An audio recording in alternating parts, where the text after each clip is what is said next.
He, the Viper CEO, known for his sharp tongue. She, the delicate woman who, by a twist of fate, became a scapegoat. A deal. He bound her to his side. He initially thought it was just a tangle of interests, but unexpectedly, feelings blossomed. The domineering CEO's heart quietly melted, initiating a cascade of boundless pampering and sweet revenge. Yin Xiaonuo knelt, tears streaming down her face, begging her aunt for money to pay for her grandmother's medical treatment. Her aunt, hands on her hips, told her to stop dreaming and get lost. Tears welling in her eyes, Yin Xiaonuo turned to her uncle. She shifted and knelt before him. Her uncle, sitting on the sofa, head down, told her to go away. Yin Xiaonuo remained kneeling, unmoving. Her uncle stood up from the sofa and pointed towards the door, loudly ordering her out. Just then, her aunt's biological daughter, Yin Wanxiu, walked in. Seeing that Yin Xiaonuo looked exactly like her, a plan immediately sprang to mind. Why not have her take her place and deal with that disgusting old man at the hotel? So, she walked over to Yin Xiaonuo, calling her sister and urging her to get up. Then, turning to her parents, she pleaded with them. Although her sister was adopted by their grandmother, they looked so much alike now. Helping her sister was the same as helping herself. Her uncle and aunt looked at their daughter in confusion. Suddenly, they understood. Exchanging a glance, they nodded in agreement. But her aunt made Yin Xiaonuo agree to one condition: go to the Royal Hotel and take Wanxiu's place at the dinner. To save her grandmother, Yin Xiaonuo agreed without hesitation. Yin Wanxiu, worried that her sister might catch a cold, thoughtfully made her a cup of cold medicine, telling her to drink it before leaving. Seeing Yin Wanxiu's concern, Yin Xiaonuo felt a touch of gratitude. She took the cup and drank it all in one gulp. A red car carried Yin Xiaonuo to the hotel entrance. With her grandmother's surgery now funded, Yin Xiaonuo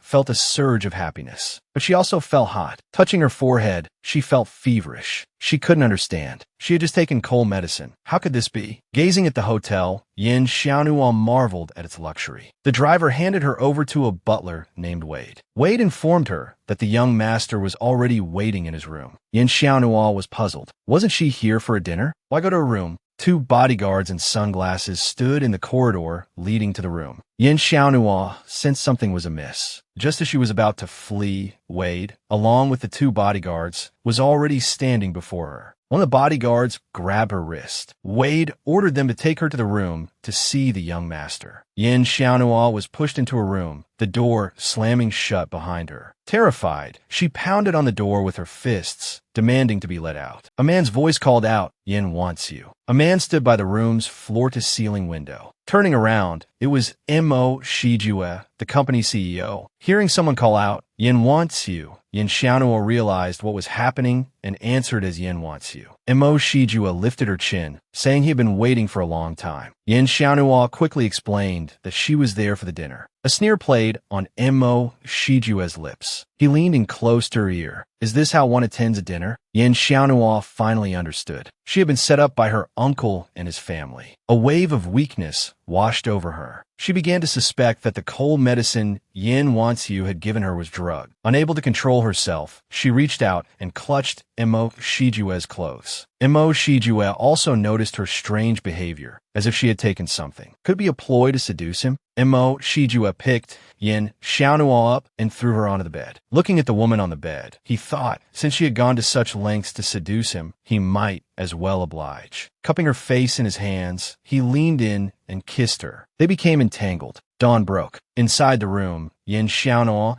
and Mo Shijue lay nestled together, fast asleep. After a while, Yin Xiaonuo woke. Slowly opening her eyes, she found herself in Mo Shijue's arms. She screamed in terror, her voice echoing through the building. Sitting up, she clutched the sheets to her body, accusing Mo Shijue of taking advantage of her. Mo Shijue looked at her with a puzzled expression. It was clearly this girl who had come onto him. Fragments of the previous night flashed through Yin Xiaonuo's mind, being held in Mo Shijue's arms, their passionate kiss. She argued that even so, Mo Shijue should have pushed her away or sent her home. How could he take advantage of her? Mo, Shijue scoffed. A gift freely given is naturally accepted. Yin Xiaonua cried in distress. Suddenly remembering her grandmother's surgery scheduled for today, she got out of bed to leave. Mo, Shijue, still sitting on the bed, asked where she was going. Turning back, Yin Xiaonua said she was going home. A cynical smile curved Mo Shijue's lips. He told Yin Xiaonua that her parents had already sold her to him. Didn't she know? Hearing this, Yin Xiaonua was genuinely startled. Mo Shijue continued his taunts, pointing out that she had crashed his car and then tried to run away without apologizing. He remarked on her audacity. Yin Xiaonua understood. It was Yin Wanxiu who had provoked this man, and now she was being forced to take the fall. Fury clenched her fists, and she was about to blurt out the truth. But the thought of her grandmother lying in a hospital bed, desperately needing money for life-saving treatment, stopped her. Slowly, she unclenched her fists. Yin Xiaonua apologized to Mo Shijue, explaining that she had run away because she was scared. Mo Shijue grabbed his robe, slipping it on as he sneered. He accused Yin Xiaonua of putting on a pitiful act to attract him. However, he then conceded that her tactic had worked. He was indeed interested in her. Mo Shijue took Yin Xiaonua's hand and told her to stay, to be his woman. He then gestured to the love bite on her neck, declaring that, in fact, she already was his woman. Yin Xiaonua stared at him in shock, struggling to pull away. She refused to be his woman. Mo Shijue abruptly released Yin Xiaonua's hand. Caught off guard, she stumbled back 2 steps and hit the wall. Mo Shijue braced one arm against the wall, looming over her. He told her that countless women begged to be his. If she wasn't willing, then her father's company could just go bankrupt. Yin Xiaonua hesitated. Her uncle's company was the only thing her grandfather had left behind, a precious legacy for her grandmother. She couldn't disappoint her grandmother. In the end, she had no choice but to agree to his demands. Mo Shijue was satisfied with this outcome and allowed Yin Xiaonua to go home, but stipulated that she had to be back by 7 o'clock. Yin Xiaonua mumbled a thank you and fled. Watching her go, Mo Shijue instructed Wade to send a car to take her home and ordered the release of Yaohua's shipment. At the hotel entrance, a driver was already waiting for Yin Xiaonua. She got into the car and told the driver that her family was at the hospital, asking to be taken directly to First Hospital. Yin Xiaonua rushed into the hospital, anxiously asking the doctor about her grandmother's condition. The doctor informed her that the surgery had been successful and her grandmother was currently in intensive care, still unconscious. Yin Xiaonua sat by her grandmother's bedside, gazing at her sleeping face. Her hair was completely white. Her grandmother was truly old. She glanced at the bedside table. The water bottle was empty. She was grateful she had packed some food from the hotel. She picked up the water bottle, intending to fill it with hot water. In the corridor, she ran into her uncle and his family. Her uncle was surprised to see her. Shouldn't she be at the Royal Hotel?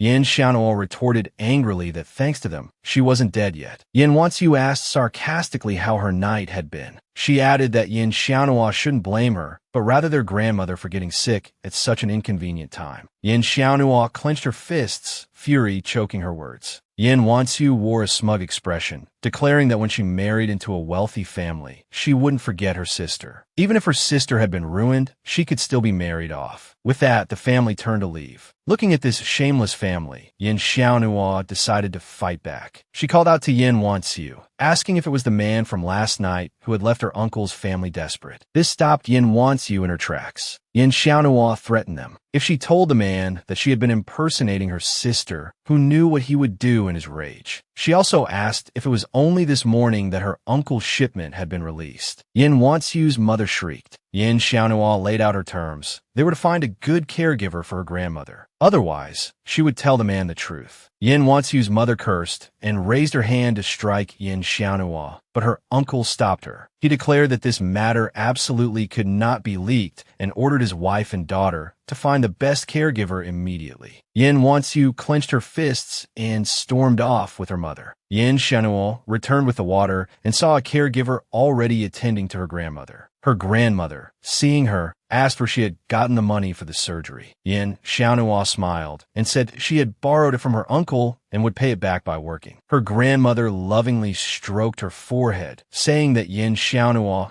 was the greatest blessing in her life. Just then, Yin Xiaonua's phone rang. It was Imo Shijue, reminding her that it was almost 7 o'clock and she needed to return. Yin Xiaonua quickly apologized for forgetting the time. His voice hardened, ordering her to come back immediately or never leave again. Then he hung up. Her grandmother asked what was wrong. Yin Xiaonua made up an excuse, saying she had found a part-time job. "I'm off to work now. I'll come see you again, Grandma, when I have time." Yin Xiaonua was driven by a chauffeur to the Missouri estate, a palatial residence resembling a castle. The moment she stepped inside, Imo Shijue confronted her, demanding to know how she dared keep him waiting so long. "Do you have a death wish?" he snarled. He then ordered her to come closer. Yin Xiaonua hesitated, reluctant to approach. Imo Shijue reached out and yanked her into his arms. She cried out, "Imo Shijue, no!" He looked at her, his expression cold. "You've already been sold to me," he stated flatly. "You have no right to refuse." He leaned in, intending to kiss her. Suddenly, her stomach growled loudly. Realizing she hadn't eaten anything, he instructed a servant to take her to the dining room. Imo Shijue stood, patting her shoulder dismissively. "Go eat," he commanded. Yin Xiaonua was bewildered by his sudden, unexpected kindness. Seeing her stunned expression, Imo Shijue raised an eyebrow. "Don't you want to eat? Or would you rather stay here with me?" Snapping out of her daze, Yin Xiaonua quickly fled. "I'm going to eat," she declared. The servant led her into the dining room, explaining that she could have some of Imo Shijue's leftover supper. Given his volatile temper, Yin Xiaonua decided it was best not to touch his food. She opted to make something for herself instead. The aroma of her freshly boiled dumplings filled the air. Just as she was about to eat, Imo Shijue entered. "Why are you making dumplings when there's perfectly good food already prepared?" he questioned. Yin Xiaonua mumbled softly,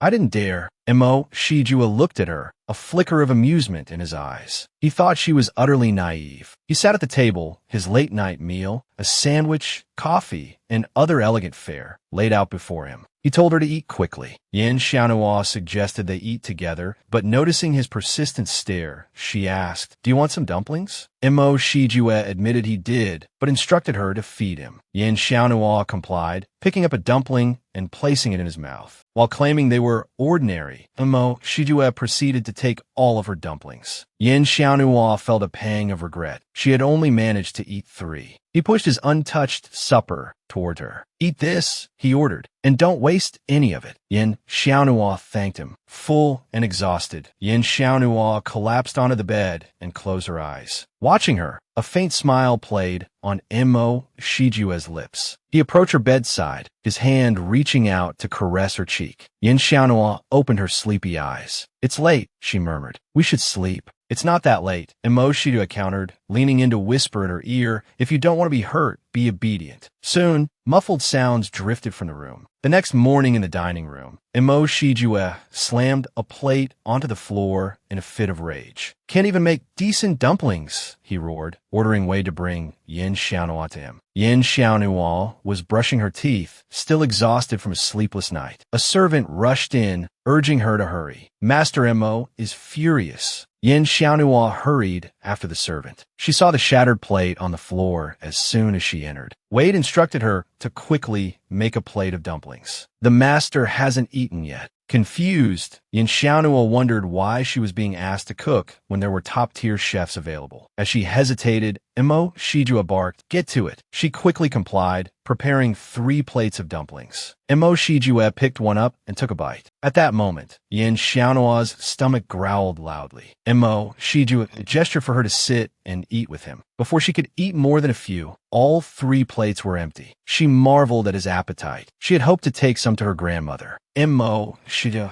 she began tentatively. "May I go see my grandmother?" "Make another batch of dumplings," he replied, "and perhaps I'll consider it." Yin Xiaonua couldn't believe he wanted more. This glutton, she thought, fuming inwardly. However, desperate to see her grandmother, she readily agreed. Later, Yin Xiaonua arrived at her grandmother's bedside, dumplings in hand. Her grandmother sighed, her voice filled with regret. I'm so sorry, Xiaono. Because of my illness, all your tuition money is gone. You worked so hard to get into S University. Grandma, Yin Xiaono interrupted. If you hadn't taken me in, I would have starved to death long ago. I'd rather not go to university than lose you. Her grandmother took out a pair of gold bracelets. Sell these, she urged, and pay for your tuition. Yin Xiaonuo refused. She knew it was her grandfather's engagement gift to her grandmother, but her grandmother insisted she take it, believing Xiaonuo had always been ambitious and deserved support. Thinking about her deal with Mo Shijue, Yin Xiaonuo felt a pang of guilt. Was she still that ambitious girl? Carrying the insulated food container, she stood at the elevator doors. The elevator opened, and inside stood Yin Wanxiu. Both women stared at each other in surprise. Yin Wanxiu folded her arms. Visiting Grandma again, sister, Xiaonuo retorted. Mind your own business. Yin Wanxiu announced that she was going to S University, thanks to Xiaonuo's help. Her father's shipment had arrived on time, earning him a good profit, which allowed Wanxiu to attend the prestigious academy. Yin Xiaonuo clenched her fists, glaring at Yin Wanxiu. Aren't you afraid of karma for hurting people like this? Yin Wanxiu simply gave her a provocative look. What can you do even if I did? At the academy, I can meet truly wealthy men. I can choose any one of them and live the life of a pampered wife. Yin Wanxiu leaned close to Xiaonuo's ear, her voice dripping with mockery. You can't even afford your tuition. Xiaonuo trembled with rage, her fists clenched tight. Yin Wanxiu dug the stiletto heel of her shoe into the top of Xiaonuo's foot and then turned and walked away, laughing. The sharp pain sent Xiaonuo tumbling to the ground. Watching Yin Wanxiu's retreating figure, Xiaonuo couldn't understand how she could be so brazen after causing so much harm. Gripping the wall, she slowly pulled herself to her feet. Just then, her phone rang. Mo Shijue's angry voice barked through the receiver. Why aren't you back yet? You're getting bolder and bolder. Yin, Xiaonuo replied, her voice laced with light that she was coming back now. Mo Shijue detected the distress in her tone. What's wrong? I just hurt my foot a little. I'll be right back. Mo Shijue told her to stay put. He was coming to get her. Before she could protest, he hung up. A red sedan pulled up to the hospital entrance. A tall, handsome man in a striking red trench coat stepped out. His commanding presence captivated the nurses, who stared in open admiration. Yin Xiaonuo, hopping forward on one foot while supporting herself against the wall, looked up and saw him. He had actually come. Mo Shijue reached her. What happened? Xiaonuo said it was nothing, that she'd already seen a doctor. Mo Shijue crouched down to examine her foot. Seeing the swelling, he asked who did this. Yin Xiaonuo lied, saying she didn't know, that someone had just stepped on her accidentally. Without a word, Mo Shijue swept her into his arms, bridal style. He was taking her to the best doctor. At the Mo family mansion, Mo Shijue asked Wade, where's Fu Jingchun? Yin Xiaonuo protested that it was a minor injury and she could take care of it herself. Mo Shijue silenced her. You're an idiot to let someone step on you like that. Stung by his words, Yin Xiaonuo felt a wave of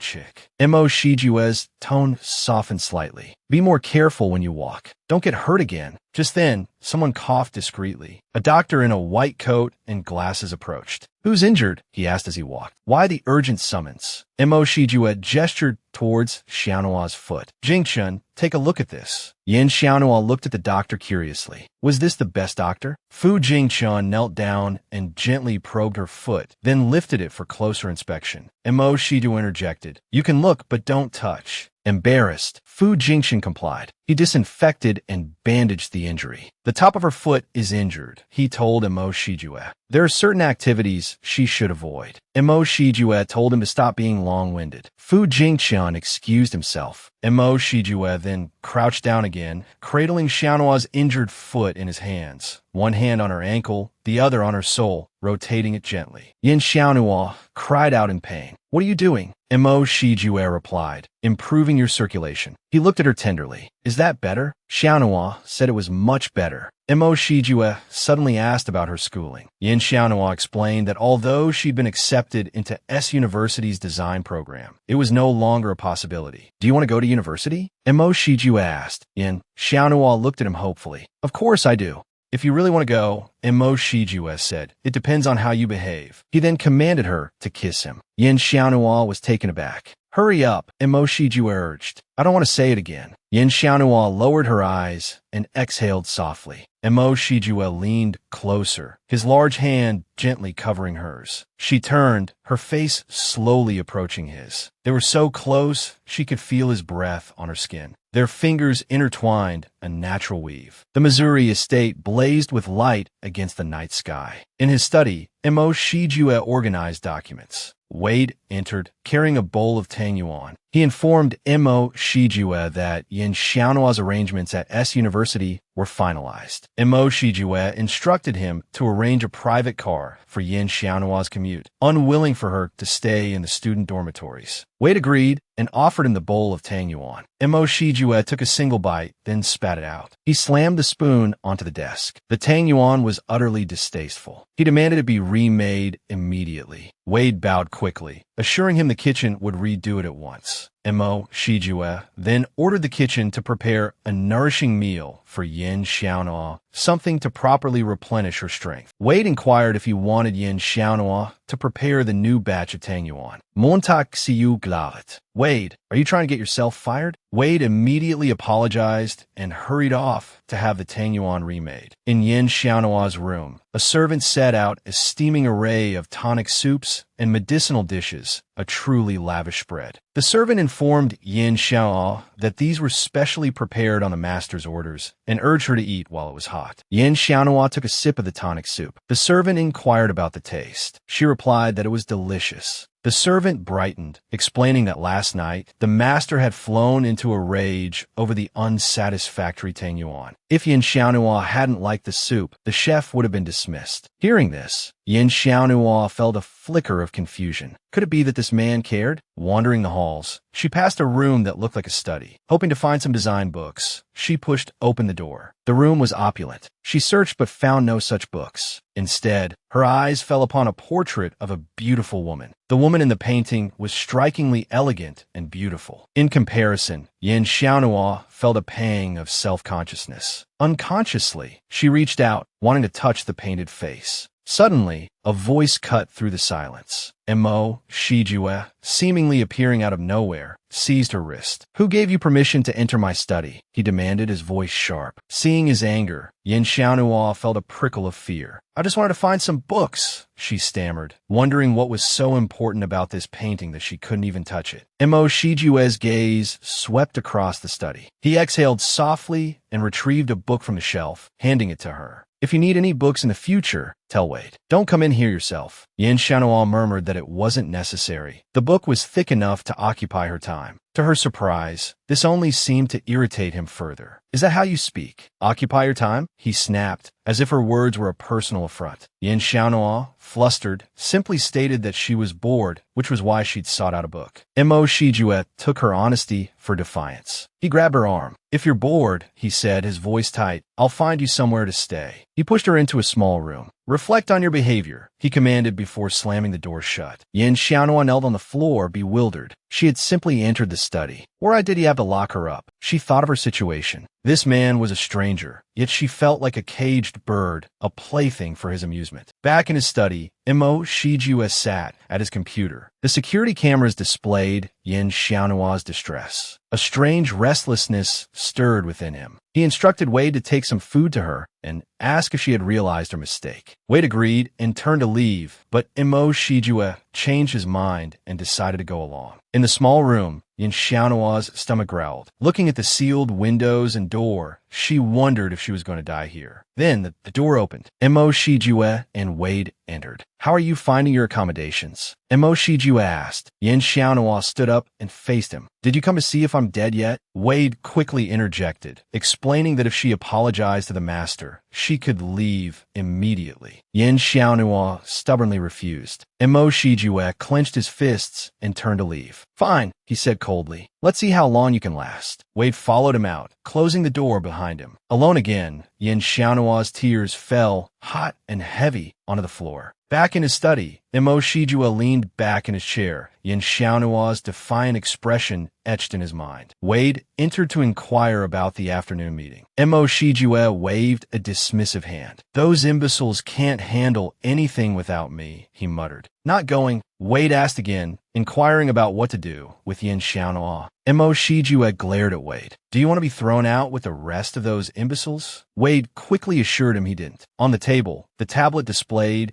Yin Xiaonua's situation inside the room. Mo Shijue watched her, a strange and unfamiliar irritation prickling at him. He picked up the tablet, his fingers swiping across the screen to enlarge the image. He saw Yin Xiaonua sitting on the chair, weeping. A pang of something akin to sympathy, a feeling he hadn't experienced in years, unexpectedly struck him. Yin Xiaonua lifted her head, rubbing her stomach. She was ravenous, but pride held her back. She wouldn't give in, wouldn't let herself be trampled on. She thought of how Mo Shijue had shown concern for her injured foot, how he'd promised her a place at S University. Now this. He'd turned on her in an instant. In the end, she was nothing more than a plaything, a purchased trinket. Only her grandmother had ever truly cared for her. She rested her head on the table, closing her eyes, memories of her childhood flickering behind her eyelids. Her grandmother knitting mittens, embroidering them with charming animal figures. When her uncle tried to throw her out, her grandmother had always shielded her, stroking her hair, whispering reassurances. "Don't be afraid. Grandma will always be with you." The memory of her grandmother brought fresh tears to Yin Xiaonua's eyes. They streamed down her face, hot and unchecked. Through the monitor, Mo Shijue heard her sobs, saw the glistening tracks on her cheeks. He couldn't stand it. He rubbed his forehead, then instructed Wade to take the girl some food. After a while, Yin Xiaonua abruptly wiped her tears away. She wouldn't cry anymore. For her grandmother, she had to survive. She dragged a chair to the window and hurled it at the glass. The force of the impact sent her tumbling to the floor, unconscious. At that moment, Wade, carrying a tray of food, reached the door. He heard the shattering crash of glass from within the room. He flung the door open and found Yin Xiaonua sprawled on the floor. "Are you hurt?" he asked urgently. Mo Shijue burst into the room, shoving Wade aside as he rushed to Yin Xiaonua's side. "Get Fu Jingchen here quickly," he ordered. Yin Xiaonua drifted in and out of consciousness. She thought she was dying. She heard someone call out a name. "Yin wants you?" She opened her eyes. Standing over her was Mo Shijue. Fu Jingchen examined her, hooked her up to N4, and reassured Mo Shijue that she would be all right. It was a combination of low blood sugar, emotional distress, and sudden exertion that had caused her to collapse. Rest was all she needed. Yin Xiaonua came to, realizing she wasn't dead. "If I hadn't sent someone with food," Mo Shijue told her, "you would have met your maker. Was it so hard to apologize?" Mo Shijue asked. "You'd rather risk your life?" Yin Xiaonua remained stubbornly silent. Mo Shijue sighed, letting it go. Yin Xiaonua could see the genuine concern in Mo Shijue's eyes. She murmured her thanks. Mo Shijue relaxed slightly. The girl had a conscience, after all. Yin Xiaonua asked how long she would have to stay. A week, she was told. Panic flared. "What about university registration? Whether you go to school or not doesn't matter," Mo Shijue said. "I can take care of you." Yin Xiaonua insisted she didn't want that kind of life. Mo Shijue stroked her cheek. "Focus on getting better," he said. "If you don't behave, I'll throw you out." A soft knock interrupted them. Wade informed Mo Shijue that the conference call with the UK was about to begin. Mo Shijue turned, gently stroking Yin Xiaonua's hair. "Wait here," he murmured, his voice softening. He brushed his cheek against hers. "Be good." In the study, the video conference was underway. Mo Shijue's father praised his recent performance. He expressed his gratitude, but his father's tone shifted. "Women are fine," he said sternly, "but don't let them distract you." Looking at his father's serious expression on the screen, Mo Shijue clenched his hands, his gaze dropping. "Yes, father," he agreed. His father seemed satisfied. "Don't disappoint me." Mo Shijue stood and walked over to the portrait of the beautiful woman. He gently caressed the painted surface, resting his forehead against it. "I understand, father," he whispered. Later that night, Yin Xiaonua slept soundly. Mo Shijue sat on the bed, flipping through a book. It was a book on fashion design. Mo Shijue glanced at the sleeping Yin Xiaonua beside him, a small smile playing on his lips. He leaned over, cupping her face, intending to kiss her. Yin Xiaonua stirred awake and pulled away. "I'm still sick," she mumbled. "Rejected," Mo Shijue sat back on the bed, sulking. Yin Xiaonuo, feeling a pang of guilt, explained that she'd been startled. Mo Shijue handed him the book. Yin Xiaonuo, delighted to discover it was the very one she'd been longing for, quickly expressed her gratitude. Mo Shijue felt a simple thank you wasn't enough. Yin Xiaonuo asked what more he wanted. Supporting her shoulders, Mo Shijue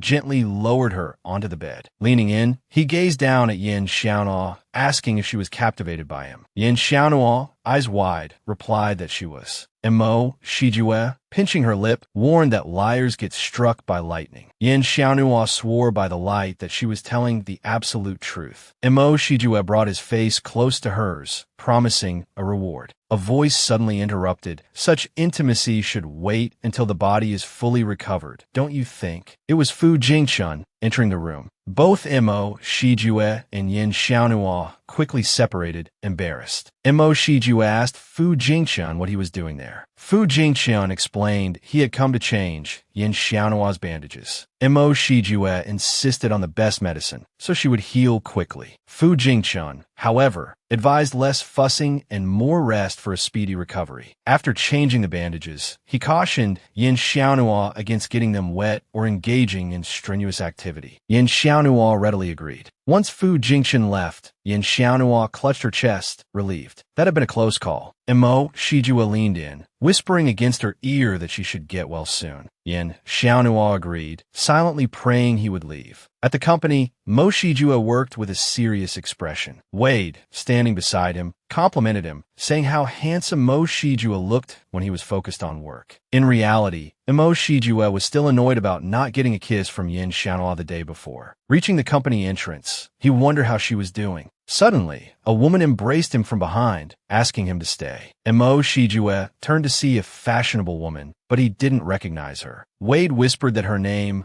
was Wu Fei, a popular actress under Empire Group. She explained she had urgent business to discuss with Mo Shijue. Mo Shijue said he was busy, but they could talk at his home. Wu Fei, hearing the mention of Mo Shijue's residence, was secretly pleased. Back at the house, Mo Shijue saw Yin Xiaonuo talking to the housekeeper. He asked why she was out of bed when she wasn't fully recovered. Yin Xiaonuo explained she was feeling stifled and wanted to walk around. Wu Fei, with her arm around Mo Shijue's shoulder, looked at Yin Xiaonuo and asked if she was Mo Shijue's little lover. Yin Xiaonuo gritted her teeth, but replied sweetly, "Wow, you're so beautiful. I've never seen Mo Shijue bring a girl home before. You must be very special." Mo Shijue chuckled, wondering if she was jealous. Wu Fei, still clinging to Mo Shijue, boasted about knowing him for 3 years and implied their close relationship. Mo Shijue pushed her away, telling her not to touch him. Wu Fei was embarrassed. Yin Xiaonuo, with a sweet smile, asked Wu Fei where she had her plastic surgery done, saying she wanted to try it too, hoping to please Mo Shijue. Infuriated, Wu Fei raised her hand to slap Yin Xiaonuo. Wade immediately intervened, warning her that this was the Mo residence and she should behave herself. Mo Shijue ordered Wade to take Wu Fei away and that he didn't want to see her again. Wu Fei, incredulous that he would treat a famous actress like her this way, refused to leave. Wade, however, forcibly dragged her out. Mo Shijue approached Yin Xiaonuo, stroking her cheek, impressed by her sharp tongue. Yin Xiaonuo retorted that she was never a meek little rabbit. Mo Shijue, pinching her cheek, declared that he didn't like meek rabbits anyway. He preferred wild kittens. Mo Shijue handed Yin Xiaonuo her acceptance letter. Overjoyed, she cried out, finally able to attend university. She turned to leave, but Mo Shijue stopped her. He produced a contract, informing her that she had to sign it before he would give her the student ID. Yin Xiaonuo was puzzled, wondering why there was a contract. Mo Shijue stated that to attend university, she had to be his woman. Yin Xiaonuo tentatively asked what would happen if she didn't sign. Mo Shijue took out a lighter, threatening to burn the acceptance letter. Panicked, Yin Xiaonuo quickly agreed to sign. She signed the contract with Yin Wanshu's name. Mo Shijue told her that by signing, she agreed to obey his demands unconditionally. Yin Xiaonuo asked if there was a time limit. Mo Shijue brushed her hair aside, whispering in her ear that it would last until he grew tired of her. Yin Xiaonuo immediately refused. Mo Shijue again produced the lighter, ready to burn the acceptance letter. After several rounds of this, Yin Xiaonuo was frantic, while Mo Shijue seemed to be enjoying the game. In the kitchen, Yin Xiaonuo turned on the stove and began preparing a bowl of noodles with mushrooms, greens, and egg. I'm going to school. I really want to tell Grandma. Let her share my happiness. But the Jujia family's shameless behavior and that agreement with Mo Shijue, I just can't bring myself to tell her. Lost in thought, Yin Xiaonuo's tears began to fall. Just then, Mo Shijue entered, asking if her late-night snack was ready. Seeing her tears, he immediately asked what was wrong, if someone had bullied her. Yin Xiaonuo lowered her head, murmuring that she was just homesick. Mo Shijue couldn't understand. Her family had sold her to him, and she still missed them? Yin Xiaonuo wanted to scream, to shout that they weren't her real family. But she knew she couldn't, so she clamped her hand over her mouth, stifling the cry. Mo Shijue brought up the agreement, reminding her that she belonged to him now. Yin Xiaonuo finally snapped. She stood up, slamming her fist on the table. She wasn't anyone's possession, she declared, and she wouldn't be imprisoned here forever. Mo Shijue was taken aback. He grabbed her wrist and dragged her towards the door, throwing her out onto the lawn. Yin Xiaonuo landed on the grass, slowly picking herself up. This man, she thought, was truly unpredictable. One moment, he was gentle, the next he was casting her out. But perhaps this was for the best. This was her chance to escape. Inside the dining room, Mo Shijue furiously hurled the bowl of noodles she had prepared against the wall. He stood by the window, his anger simmering. How dare she defy him? Wade cautiously reminded him that Yin Xiaonuo was still recovering. Realization struck him. He ordered Wade to join him in searching for her. Out on the road, Yin Xiaonuo walked, hugging herself against the cold. A luxury car pulled up beside her, its horn blaring. The door opened, and Mo Shijue stepped out, commanding her to return with him. Yin Xiaonuo refused. That wasn't her home, and she wouldn't be his plaything. Mo Shijue, seemingly at a loss, offered a compromise. If she agreed to return, he would not only allow her to visit her family, but also provide her with a villa near S University, where she could live during the school term. Yin Xiaonuo asked if he intended to live there with her. He confirmed that he would. Disappointment flickered through her, but it was better than her current situation. She agreed. Sitting in the car, she stared out the window, silent. Mo Shijue thought to himself, let her have a little freedom. She was like a cage bird. No matter how long he made the chain, she was still firmly under his control. She couldn't fly away. Finally, Yin Xiaonuo arrived at S University. With her backpack slung over her shoulder, an acceptance letter in hand, she walked onto the campus. Banners welcoming new students fluttered in the breeze, and wildflowers bloomed brightly in the grass. Excitement bubbled inside her as she walked across the campus. Suddenly, she realized she was going to be late. She broke into a run towards the classroom, thinking it's all Mo Shijue's fault. That man insisted on a kiss before she left, making her late. The teacher had already begun the lesson. Yin Xiaonuo stood at the doorway, apologizing for her tardiness. The teacher, annoyed, asked her name. Late on the first day, Yin Xiaonuo quickly gave the name Yin wants you, explaining that it wasn't intentional. Upon hearing the name Yin wants you, the teacher's expression instantly transformed into a welcoming smile. She invited Yin Xiaonuo to find a seat, dismissing the tardiness as a mere half-minute. The other students exchanged confused whispers. Who was this girl, with enough clout to change the teacher's demeanor with just her name? Class dismissed. Yin Xiaonuo, backpack slung over her shoulder, walked across the campus. Suddenly, a shout from behind, "Out of the way!" startled her. She turned, colliding with another student, a girl, and began to fall backward. Just as she braced for impact, a strong arm caught her around the waist. She looked up into the face of a handsome young man. He asked if she was all right, gathering her scattered books and handing them to her. She thanked him profusely. The young man introduced himself as Lu Ting and asked her name. Yin Xiaonuo replied, giving the name Yin wants you, before excusing herself and hurrying away. Lu Ting watched her retreating figure, a thoughtful expression on his face. The next day, Yin Xiaonuo entered the classroom to find all eyes on her. Girls whispered amongst themselves. She spotted an empty seat and asked the girl beside it if she could sit there. The girl didn't answer. Instead, she grabbed her books and fled, looking terrified. Yin Xiaonuo was bewildered. What was going on?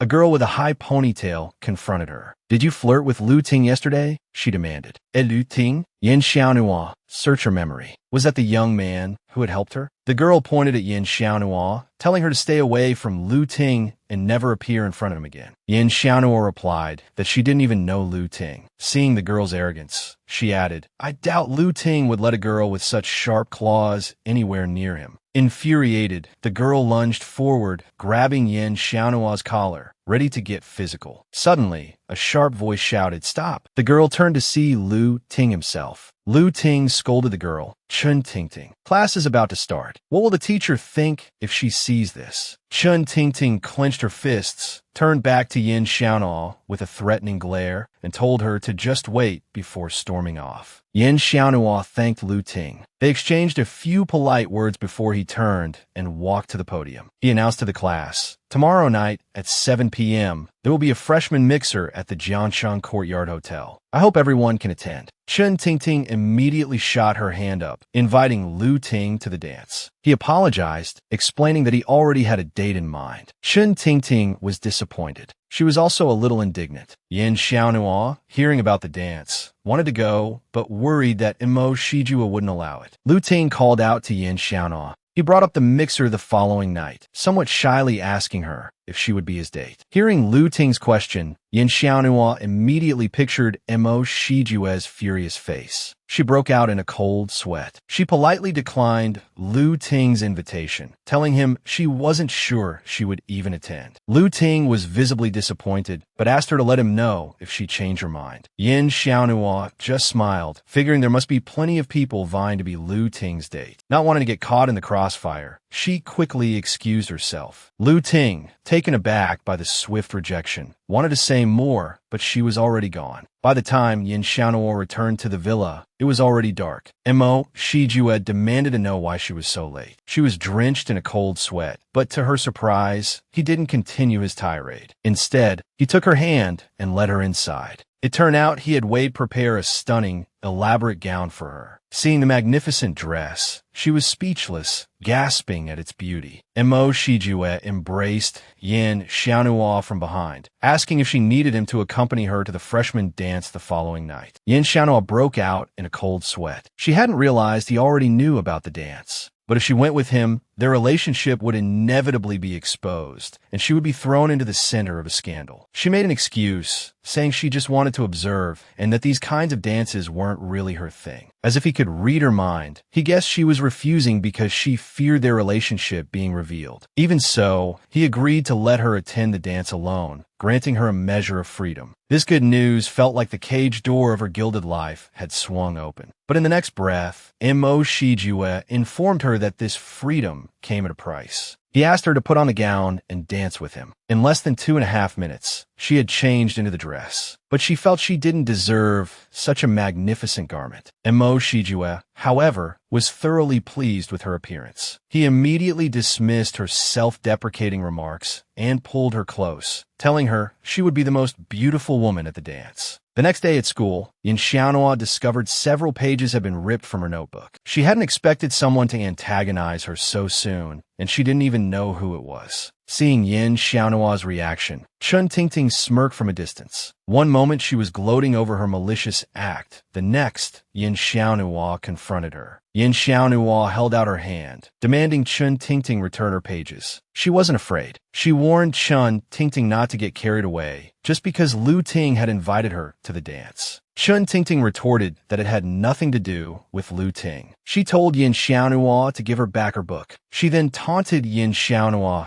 suggesting she kneel and beg, and maybe then she'd show mercy. To Chun Tingting's surprise, Yin Xiaonhua pulled out her phone and started recording, telling her to watch herself. She threatened to report her to the teacher and have her expelled from the class. Chun Tingting slammed her hand on the desk, trying to intimidate Yin Xiaonhua. She then reached out, trying to snatch the phone. At that critical moment, Fu Jingchun stepped in, stopping Chun Tingting. He reprimanded her, pointing out that she not only stole someone else's belongings, but was now resorting to violence. Chun Tingting immediately bowed and apologized to Yin Xiaonhua, returning the book. Then she scurried away, muttering that she wouldn't dare do it again. Seeing Chun Tingting's hasty retreat, Yin Xiaonhua and Fu Jingchun burst into laughter. The two quickly became acquainted, chatting for a good while. Fu Jingchun told Yin Xiaonhua, smiling, that he enjoyed their conversation, but his brother had come to pick him up, so they would have to continue their chat tomorrow. Yin Xiaonhua watched Fu Jingchun leave, feeling grateful to have made such a good friend so soon after arriving at university. Then a luxurious car stopped in front of her. She knew without a doubt it was Mo Shijue. He asked her what she was smiling about so foolishly and told her to get in the car. Once inside, she felt a nervous flutter in her stomach. She hadn't expected Mo Shijue to come and pick her up himself. His expression was displeased. He asked if she had had a good day. She smiled at him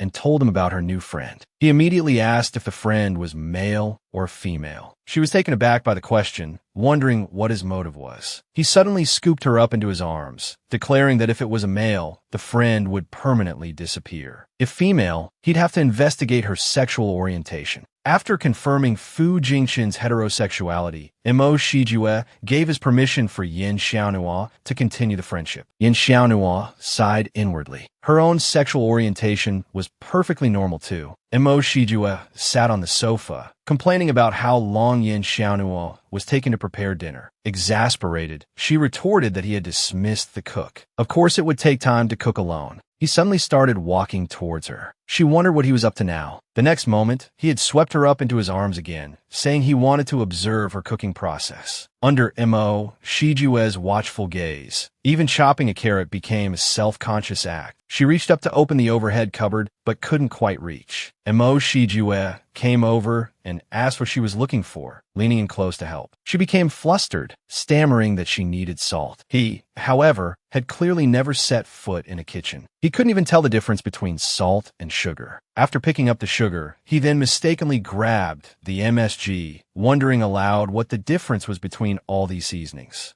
Seeing that there was no hope of finding salt in the house, she decided to go to the supermarket to buy some, along with some vegetables. To her surprise, Mo Shijue announced that he would go with her. The image of the dignified CEO holding vegetables and a chicken flashed through her mind. She couldn't help but giggle. He asked if she had a problem with that. Snapping back to reality, she quickly and carefully assured him that she wouldn't dare. Then, to her astonishment, Mo Shijue summoned a small army of bodyguards to accompany them to the supermarket. Yin Xiaonhua thought it was a bit excessive, feeling like they were instantly the center of attention. Mo Shijue suddenly covered his nose and mouth, complaining about the unpleasant smell of the supermarket. He found it hard to believe that this was a place where people bought food. She tried to soothe him, saying that all supermarkets were like this and they would leave as soon as possible. He noticed a shopping cart in her hand and asked curiously what it was. She explained that it was a cart for carrying groceries. He wrinkled his nose at the filthy thing and suggested she let a bodyguard handle it. A mischievous idea sparked in her mind. She suggested that he push the cart. She gestured towards a nearby couple, pointing out that the man was pushing the cart while the woman shopped. To her surprise, he actually took the cart and told her to hurry up. Her perception of the pampered CEO shifted slightly. Maybe he wasn't so bad after all. She followed him, and they strolled through the supermarket like an ordinary couple. At the dinner table, Mo Shijue picked up some greens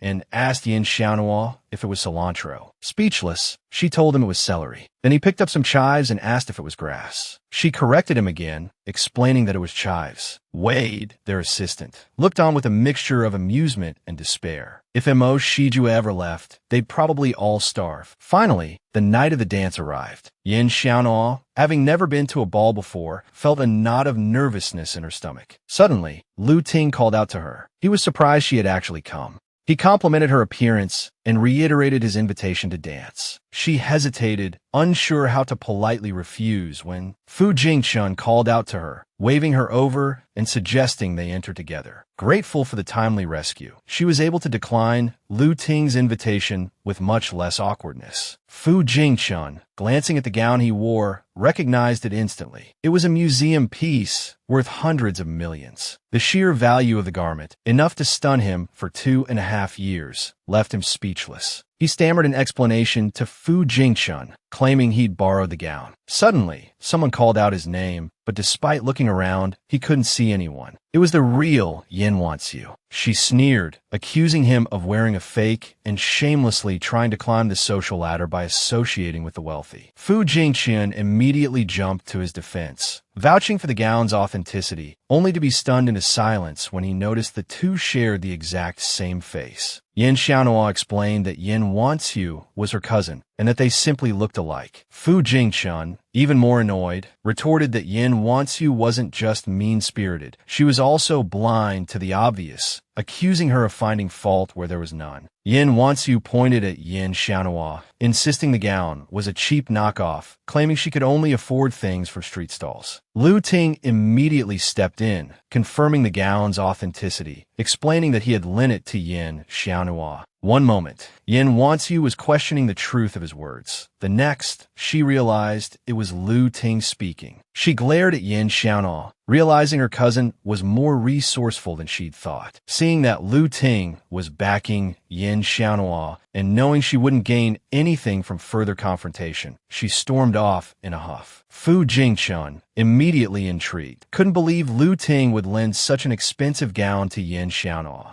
Lu Ting explained it was a misunderstanding. He simply couldn't stand by and watch someone be bullied. The host soon announced that whoever's entry car number was drawn would have the chance to dance with Lu Ting. The girls in the audience erupted in excitement, all eager for the opportunity to dance with him. Even Fu Jingqian found herself caught up in the frenzy. She, too, hoped her number would be called. Yin Xiaonhua, however, found the whole situation rather absurd. She couldn't believe Lu Ting had the power to drive the girls to such a frenzy. The host handed the box to Lu Ting, asking him to draw a card. Lu Ting drew the lucky number, ending in 46. The host immediately announced the result. The lucky guest was none other than Yin Xiaonhua, a prize so many girls dreamed of, filled her with dread. If Mo Shijue, that jealous man, found out, she'd be in serious trouble. She quickly excused herself, claiming she couldn't dance, and asked Lu Ting to draw another number. But Lu Ting didn't mind that she couldn't dance, offering to teach her. With that, he took her hand and led her towards the fountain. Pulled to the fountain by Lu Ting, Yin Xiaonhua softly called out to him, repeatedly explaining that she couldn't dance and hoping he would let her go. He reassured her, telling her it was all right and reminding her to simply follow his lead. Lu Ting's actions earned him quite a few hostile glares. Hidden in the shadows, Yin Wants You was fuming. The dance was supposed to be a pleasant event, but Yin Xiaonhua was stealing all the attention. Yin Xiaonhua excused herself, seeking refuge from the intense stares of the other girls, which felt like daggers. She hadn't even had 2.5 minutes of peace before Yin Wants You found her. Yin Wants You berated her, calling her trash and marveling at her audacity in clinging to Lu Ting. She poked Yin Xiaonhua, warning her not to even think about seducing Lu Ting, calling her a wretch and saying she wasn't good enough for him. Infuriated, Yin Xiaonhua grabbed a glass of wine from the table and splashed it in Yin Wants You's face. Yin Wants You, drenched in wine, stood frozen in shock. Once she recovered, she demanded to know if Yin Xiaonhua was crazy. Yin Xiaonhua retorted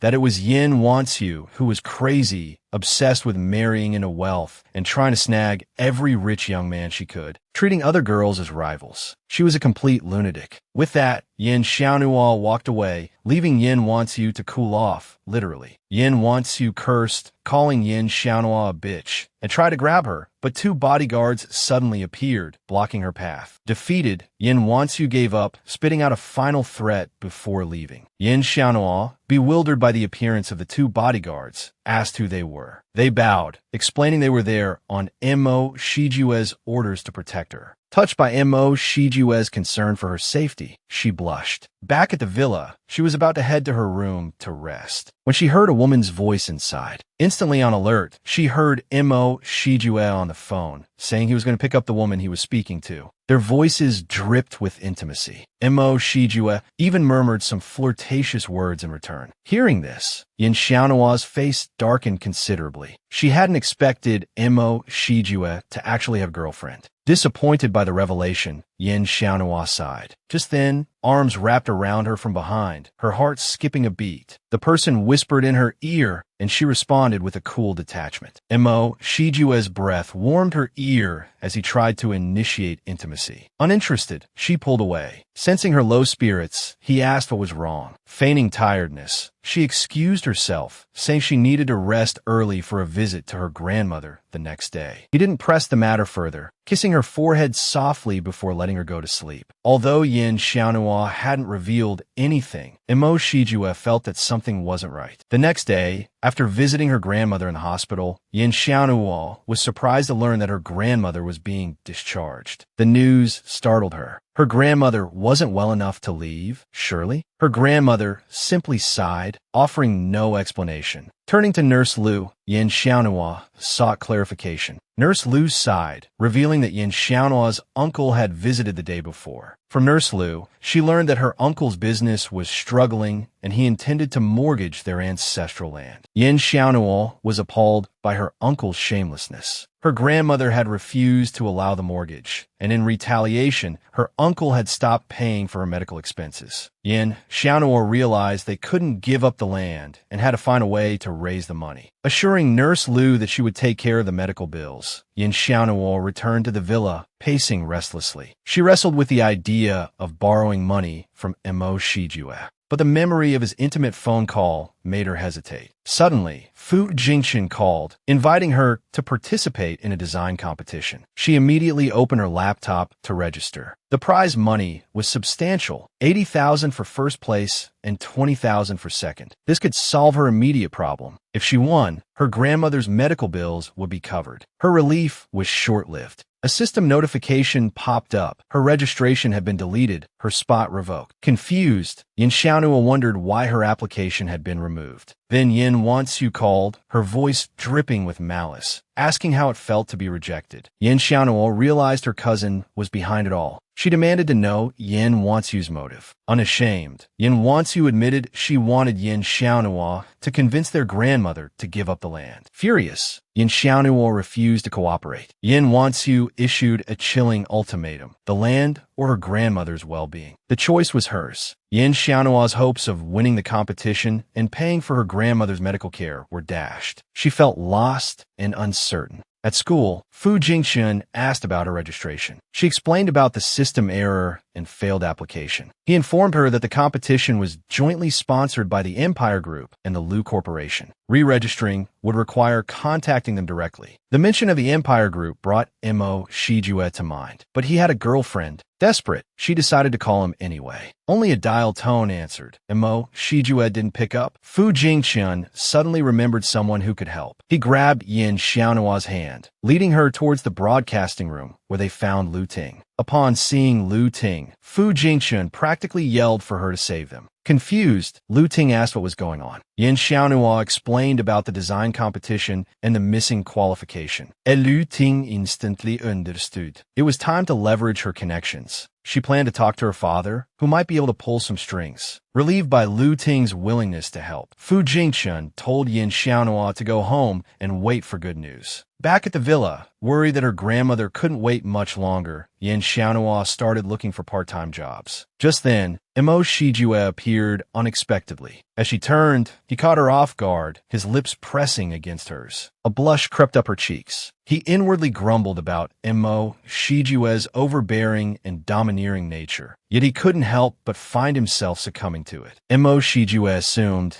that Yin Xiaonua's calls were fueled by longing. However, he was ruthlessly informed that she needed a favor. He internally complained about her lack of charm, while simultaneously asking what was so urgent. She simply replied that the matter might already be resolved. He told Yin Xiaonhua that his woman didn't need to prove herself through competitions. Assuming she wanted into the Empire Group, he planned to simply place her there. Yin Xiaonhua refused to be given special treatment. She wanted to earn her place and the prize money through her own efforts. Mo Shijue grumbled about the unnecessary trouble and decided to set the matter aside. After all, it was getting late. He scooped Yin Xiaonhua into his arms, intending to engage in activities more befitting the hour. When Yin Xiaonuo woke up, Mo Shijue had already left. Seeing the untouched breakfast on the table, she suspected he hadn't eaten it. She guessed he'd skipped breakfast to see her, which brought a blush to her cheeks. Glancing at the time, she realized she was almost late for class. Just as she arrived at school, Director Cui informed her that her information had been re-entered into the system. Relieved by the good news, she immediately thanked him. He, however, told her he was merely a messenger. Before he could tell her who to thank, she said she understood, and he dropped the subject, reminding her to get to class. On her way to class, she bumped into Lu Ting. She thanked him, telling him she had been successfully registered. He seemed surprised by how quickly it had happened. Unaware of his reaction, she thanked him again. With the matter resolved, he urged her to get to class. She hurried off, intending to thank him properly later. After Yin Xiaonuo left, Lu Ting fell into deep thought. His father had refused to help. After class, Fu Jingchun approached Yin Xiaonuo for a chat, assuming the issue had been resolved. Yin Xiaonuo hadn't told him yet, and she wondered how he knew. He, reading her expression, already knew everything. He described her face as looking like a large watermelon. The two bantered about watermelons for a while. Fu Jingchun suddenly mentioned his older brother, lamenting his single status and suggesting he introduce Yin Xiaonuo to him. Yin Xiaonuo immediately broke into a cold sweat. If that happened, chaos would surely ensue. She told Fu Jingchun not to joke and steer the conversation back to Lu Ting, wanting to express her gratitude. He suggested she make Lu Ting a handmade gift. She paused, thinking that an ordinary gift probably wouldn't impress Lu Ting. He reassured her that Lu Ting would appreciate anything she made. She continued to ponder what would be a suitable gift. Unbeknownst to them, Chun Tingting overheard their conversation. Her face darkened considerably. She barged in, sarcastically remarking on Yin Xiaonuo's quiet demeanor while insinuating she was manipulative. Fu Jingchun immediately stepped in front of Yin Xiaonuo, recognizing Chun Tingting's jealousy. Chun Tingting quickly backed down, claiming she was just talking to Yin Xiaonuo.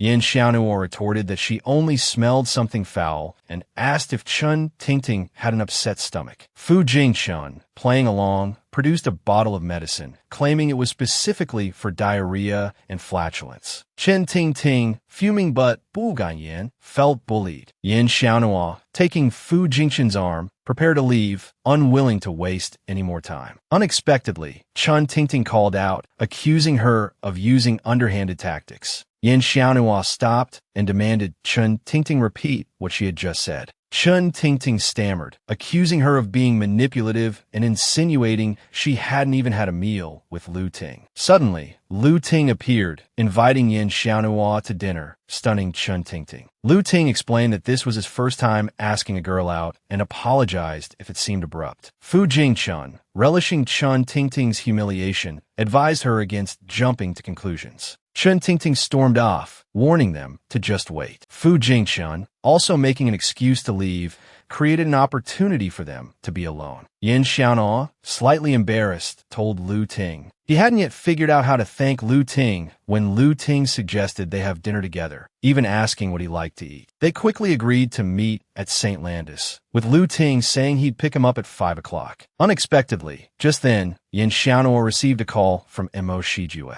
Mo Shijue demanded to know why she wasn't out yet, since school was over. She had no choice but to sprint to him with lightning speed. Before she could even utter a word, he told her to get in the car. She sat nervously in the car. Silence hung between them until Mo Shijue broke it, asking if she had any guests that afternoon. She told him she didn't have afternoon classes, but she had something to do in the evening. He leaned back against the seat, eyes closed, and asked casually what it was. She explained that the registration issue had been resolved, and she wanted to thank the person who helped her. Hearing this, Mo Shijue assumed she meant him and asked how she planned to show her gratitude. She said she was going to St. Landis for dinner. They seemed to be talking about the same thing, but in reality, they were on completely different wavelengths. Mo Shijue was quite pleased with her choice of restaurant. She told him they were meeting at 6 o'clock. Just as Yin Xiaonuo was about to ask if that was all right with him, he silenced her with a kiss. He assumed she was inviting him to dinner, and, of course, he agreed. Wade informed Mo Shijue that they had arrived home. Mo Shijue carried Yin Xiaonhua out of the car. Seeing his expression, Yin Xiaonhua thought he seemed to be in a good mood. He set her down on the sofa and told her to wait there for a moment. She looked at him, bewildered, wondering what he was up to now. Not 2.5 minutes later, he tossed a pink bag at her face, a slight blush coloring his cheeks as he told her to try on the clothes inside. Though unsure of his intentions, she decided to go along with it and change. To her surprise, he then demanded she change right there in the living room. Heat flooded her face. Pervert, she cursed him inwardly. He immediately leaned closer, asking what she was thinking. She stammered, asking to change in her room. He agreed, but added that he would go with her in case she was too slow. This time, Mo Shijue had chosen a black and gold dress for her, paired with black high heels. Though clearly pleased with her appearance, Mo Shijue played it cool, saying she looked passable. She then mentioned she was hungry, practically starving. He teased her, calling her a woman with no sense of romance, only thinking about food. At the dinner table, Mo Shijue made a phone call, saying he needed to see a stylist in 20 minutes. Curious, Yin Xiaonhua asked what he had planned. He didn't tell her, simply telling her to eat, but she persisted, asking again about the stylist. He finally relented, explaining that after dinner, he'd arranged for her to have her hair and makeup done. Yin Xiaonhua was completely baffled, wondering why he'd suddenly decided on this. He declared that she needed to be dressed to impress for the evening. She was still confused. What did her dinner with Lu Ting have to do with him? She thought it was unnecessary, just a casual meal. But he suddenly became agitated. Mo Shijue couldn't believe she wasn't even slightly bothered about their first dinner date together. He was so annoyed he lost his appetite. The chef's cooking wasn't nearly as good as Yin Xiaonhua's anyway. The stylist arrived promptly, and Mo Shijue ordered them to create a suitable look for Yin Xiaonhua within 10 minutes. The stylist braided Yin Xiaonhua's hair, adding black and gold hair ornaments. They complimented her flawless skin and natural beauty, declaring makeup unnecessary. Extremely pleased with the result, Mo Shijue dismissed the stylist. He pulled Yin Xiaonhua into an embrace. She mumbled that she still had something to do. He leaned in close to her ear, asking what it was. She confessed she hadn't yet finalized her design for the competition. He offered to give her some inspiration, sealing the promise with a kiss. Noticing her flushed skin, Mo Shijue suggested she take a shower. With that, he scooped her up in his arms. She questioned what he was doing. He teased, suggesting they shower together, adding that she had no right to refuse. After a bit of playful chaos, Yin Xiaonhua glanced at herself in the mirror. Her newly styled hair was a mess. Mo Shijue suggested she try to fix it herself. It was then that Yin Xiaonhua realized that even though her hair was disheveled, not a single hairpin had fallen out. Hearing her observation, Mo Shijue embraced her from behind, murmuring suggestively that the stylist he'd chosen was so good, her hair would stay perfect no matter what. Seeing the man starting to act flirtatious again, Yin Xiaonhua blushed crimson and quickly pulled away. She couldn't figure out what had gotten into Mo Shijue today. He was acting so strangely. Just then, Lu Ting called. Yin Xiaonhua quickly apologized and said she'd be there soon. But Lu Ting apologized profusely, explaining that St. Landis had been booked for a private event and no one could get table. Yin Xiaonhua brushed it off, saying it didn't matter where they ate and that Lu Ting shouldn't apologize. Lu Ting then suggested they change the venue to the restaurant on Chengdu West Road. Yin Xiaonhua readily agreed. She arrived at the new location shortly after, and Lu Ting greeted her warmly. Lu Ting handed her the menu and told her to order first. But when Yin Xiaonhua opened it, she realized she couldn't understand a single dish name. Sensing her embarrassment, Lu Ting told the waiter to just bring out their usual dishes. Then, she smiled and complimented Yin Xiaonhua, saying she looked beautiful and that the dress suited her perfectly. Blushing at the compliment, Yin Xiaonhua thanked her. Her smile, however, completely overlapped with a face from Lu Ting's memory. Her heart skipped a beat. Yin Xiaonhua looked so much like someone she knew from the past. Seeing Lu Ting staring at her, Yin Xiaonhua was bewildered. Then, Lu Ting said something completely out of the blue. He's always been very good. This only deepened Yin Xiaonhua's confusion. Realizing her slip-up, Lu Ting quickly explained that she meant Yin Xiaonhua should just be herself and not worry about what others thought. But these words struck a chord with Yin Xiaonhua. Ever since she met Mo Shijue, her happiness, anger, sorrow, and joy were no longer her own. Seeing the sudden shift in her mood, Lu Ting quickly asked if something was wrong. Yin Xiaonuo masked her feelings, forcing a smile and saying she couldn't possibly be unhappy having dinner with Lu Ting. Seeing that she didn't want to talk, Lu Ting didn't press the issue. She simply told Yin Xiaonuo to reach out if she ever needed anything. Just then, the waiter brought their food. Watching Lu Ting's elegant table manners, Yin Xiaonuo blushed for no apparent reason. Mo Shijue ate the same way. She quickly shook her head, wondering why she'd suddenly thought of him. She must be developing some kind of psychological complex. Just as they were finishing their meal, Lu Ting's phone rang. After checking the message, Lu Ting looked at Yin Xiaonuo apologetically. Yin Xiaonuo understood and said she was already full, urging Lu Ting to leave if she had something to attend to. Lu Ting didn't argue, explaining that there was an emergency at home. Yin Xiaonuo quickly assured her that she could get home by herself. Lu Ting told her to send a text when she arrived and apologized again.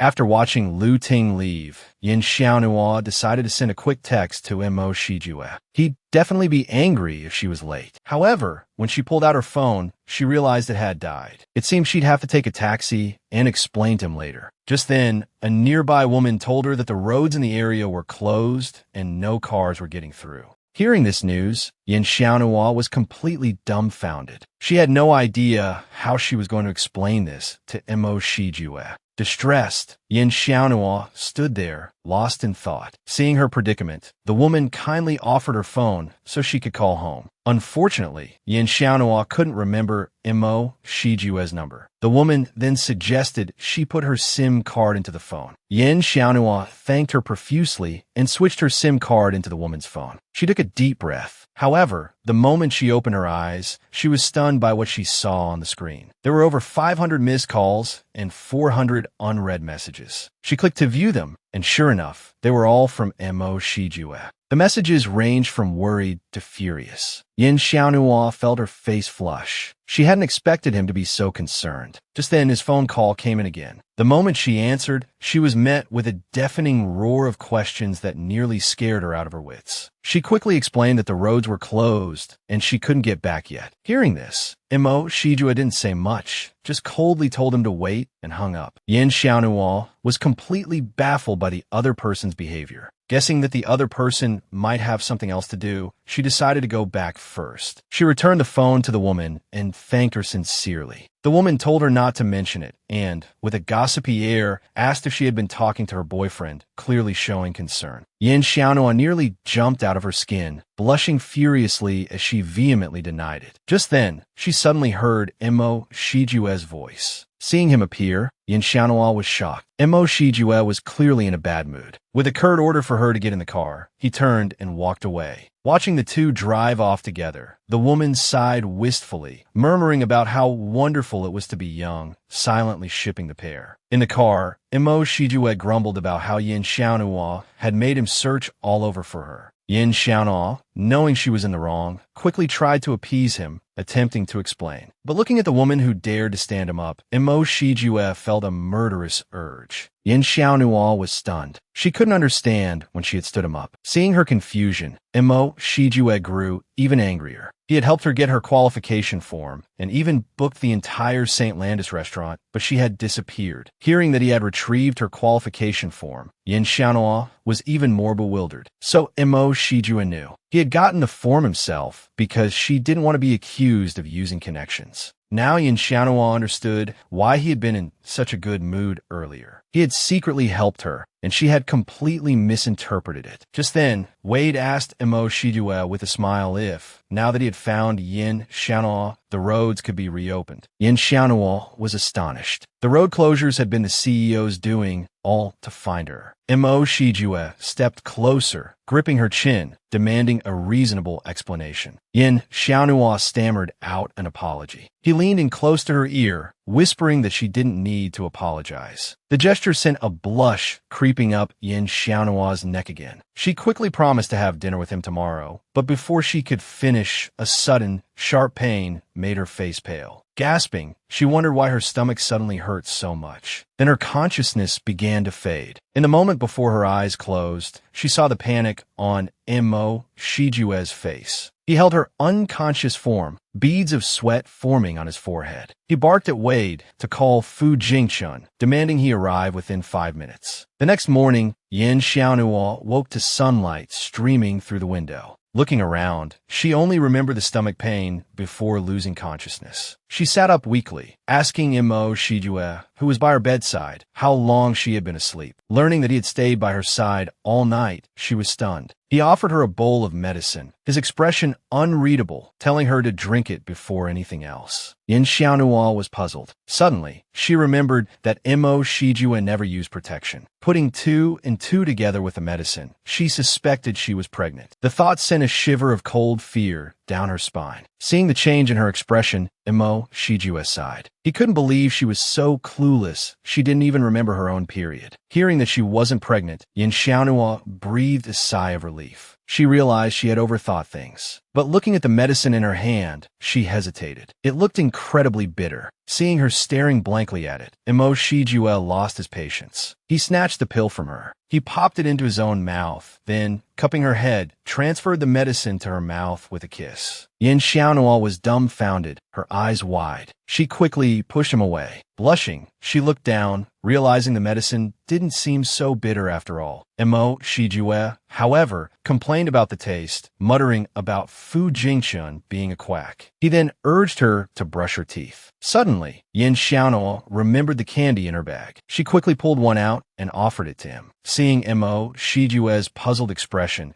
she excitedly unwrapped the candy and, like feeding a child, told him to open his mouth. She popped it in. Smiling brightly, she asked if it was good. He recognized the chocolate flavor and asked if she had any more. Thinking he wanted another, Yin Xiaonuo quickly emptied the rest of the candy from her bag. To her surprise, Imo Shijue promptly tossed it all into the trash. This greatly displeased Yin Xiaonuo. She listened as the man, blushing, explained that Fu Jingchun had said she shouldn't eat sugar during her period or else she'd get a stomachache. Yin Xiaonuo paused, taken aback. Then, with a sweet smile, she thanked him. Mo Shijue quickly changed the subject, asking her how her design work was coming along. At the mention of this, Yin Xiaonuo's expression clouded over. She'd finished the sketches, but something fell off. Mo Shijue told her that Wade had already put the latest fashion magazines in her room for her to peruse. This delighted Yin Xiaonuo, and she turned and hurried off. Seeing her excitement, Imo Shijue decided he would gift her every issue of the magazine from now on. As Yin Xiaonuo was engrossed in flipping through the pages, a servant brought in the medicinal kanji Imo Shijue had prepared. The servant also mentioned that Imo Shijue was currently accompanying Xuanji while she chose a gift. Feigning indifference, Yin Xiaonuo inquired about their relationship. The unsuspecting servant replied that they were very close, adding that Xuanji was the most beautiful girl she had ever seen. Hearing this, Yin Xiaonuo's spirits sank. Just then, Imo Shijue's phone call came in. He asked if she had eaten lunch yet and promised a reward upon his return before hanging up. That afternoon, Yin Xiaonuo arrived at class. Fu Jingyao immediately rushed over, her face etched with worry, asking about Yin Xiaonuo's phone being off the previous night. Yin Xiaonuo waved her hand dismissively, starting to say she was fine, when Fu Jingyao suddenly leaned in with a conspiratorial air, claiming to have good news. She then produced an invitation to a lecture by the renowned chief designer, Mrs. Xuanji. Yin Xiaonuo knew that if she could get Xuanji's appraisal, she would undoubtedly secure first place, and her grandmother's surgery would be funded. Fu Jingyao urged her to hurry and find her own invitation card on the lectern. However, despite searching repeatedly, Yin Xiaonuo couldn't find hers. Upon learning that Yin Xiaonuo's invitation wasn't there, Fu Jingyao was stunned. She quickly recovered, though, telling Yin Xiaonuo not to worry and speculating that Chun Tingting was behind it. But Yin Xiaonuo knew that wasn't the case. Chun Tingting's card was still there, indicating she hadn't been there that morning. Then, Fu Jingyao had a bright idea, remembering that Lu Ting had helped last time and suggesting they seek his assistance again. However, only Yin Xiaonuo knew that it was Imo Shijue who had helped her last time, and he was currently with Xuanji. Seeing the conflicted expression on her face, Fu Jingyao cheerfully promised to copy her notes for Yin Xiaonuo. This brought a smile back to Yin Xiaonuo's face, and she quickly expressed her gratitude. But back at home, Yin Xiaonuo sat alone on her bed, lost in thought. It wasn't until Mo Shijue returned and asked why the lights were off that she snapped out of her reverie. Hearing that she had simply forgotten to turn them on, Mo Shijue leaned in playfully, asking if she had also forgotten, fainting in his arms. He then cupped her face, teasing her about her delicate constitution and tendency to faint. But as he spoke, he abruptly shifted to a more flirtatious tone. His words brought a blush to Yin Xiaonua's cheeks. Unsure how to respond, she simply turned her head away, refusing to acknowledge his teasing. However, the next moment, he produced a VIP card, asking if she wanted it. Yin Xiaonua took it and saw that it was a pass to Xuanji's lecture for the best seat, no less. She was ecstatic, finally understanding why she couldn't find her own invitation. Mo Shijue had taken it. He didn't answer her unspoken question, instead leaning in with a suggestive look, asking how she planned to thank him. Yin Xiaonua blushed again, murmuring a shy thank you. However, the domineering CEO didn't seem satisfied with this response. Seeing this, Yin Xiaonua took a deep breath, then stood on tiptoe and kissed him. After the kiss, Mo Shijue suggested Yin Xiaonua wear a light green dress to the lecture the next day. She wasn't keen on dressing so formally, as she was just attending a lecture. However, Mo Shijue insisted, saying it was the best choice. Then, he leaned in for another deep kiss. The next day, as Yin Xiaonua walked down the street in her green dress, she was, predictably, the subject of gossip. People muttered about her trying to show off, leaving her feeling embarrassed and regretting listening to Mo Shijue.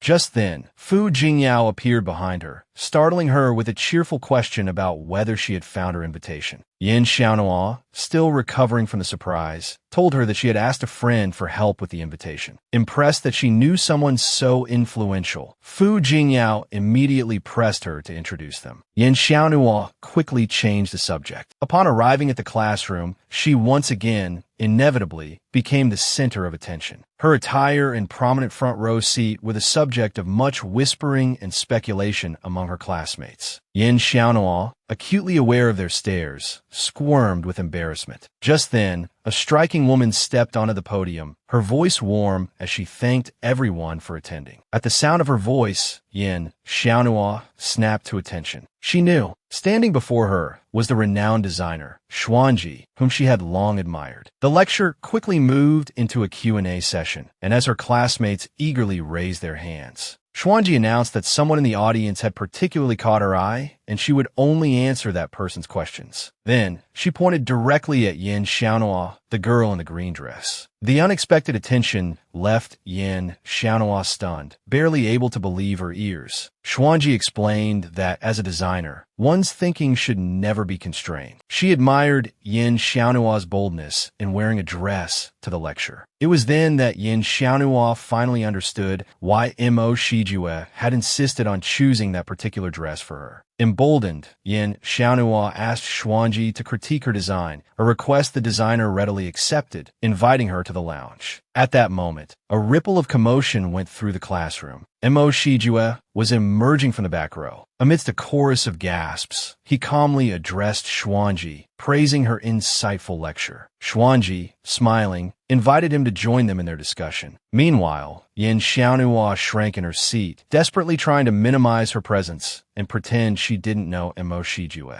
As they stood in the hallway, Xuanji excused herself to the restroom, leaving the two alone. Yin Xiaonua glanced nervously at Mo Shijue, bewildered by his appearance. Why was he here? Suddenly, his voice, laced with displeasure, commanded her to come closer. Yin Xiaonua's heart skipped a beat. Mo Shijue clearly hadn't expected her to feign ignorance. Intending to use Xuanji's presence as a shield, Yin Xiaonua started to move closer, but Mo Shijue, amused, leaned in and whispered in her ear, asking if she was jealous. Flustered, Yin Xiaonua pushed him away, hissing for him to stop. What if Xuanji saw them? Just then, Xuanji returned, inviting them both to the lounge. Upon entering, Xuanji expressed her surprise and delight at Mo Shijue's attendance. He, in turn, earnestly replied that he wouldn't have missed her lecture for the world. As the two chatted, seemingly oblivious to her presence, A strange sense of disappointment settled over Yin Xiaonhua. Then, Xuanji turned to her, ready to critique her design. To Yin Xiaonua's surprise, Xuanji recognized her. She praised the design's technical perfection, but noted that it lacked soul. Before Yin Xiaonhua could fully process the feedback, Xuanji excused herself, wishing her luck in the upcoming design competition. As soon as Xuanji left, Yin Xiaonhua, feeling a little guilty, made to leave as well. But Mo Shijue stopped her, teasingly accusing her of trying to slip away after getting what she wanted. Indignant, Yin Xiaonhua retorted that she didn't like men who expected favors in return. He instantly countered that he didn't like ungrateful women, then pulled her close and kissed her. His kiss was a little too forceful, and Yin Xiaonhua cried out in surprise and slight pain. Noticing her swollen lip, Mo Shijue told her to stay still while he helped reduce the swelling. Yin Xiaonua's mind immediately jumped to the wrong conclusion. Horrified, she reminded him that they were in the school lounge. Mo Shida, holding the ointment, chuckled, then leaned in mischievously, teasing her, asking if she was inviting him to do something else. Blushing furiously, Yin Xiaonhua turned away, insisting she hadn't meant it that way. Mo Shijue, relenting, told her to be quiet while he applied the ointment. With that, he gently dabbed the ointment on her lip with a cotton swab, then, with a touch of arrogance, tossed the tube to her. Touched by his unexpected gentleness, Yin Xiaonhua felt a wave of warmth wash over her. She decided to bake him some pastries as a thank you. Back at home, Mo Shijue was waiting at the dining table, looking impatient. Yin Xiaonhua quickly presented him with the pastries, explaining that the herbal remedies she was taking had dulled her sense of taste. Mo Shijue took a bite, declaring them passable with characteristic aloofness, then asked if the herbal remedies were unpleasant. She admitted they weren't terrible, but not exactly delicious either. Mo Shijue didn't press the issue, simply reminding her that the latest magazine had arrived. A few moments later, Yin Xiaonhua, magazine in hand, noticed the light was still on in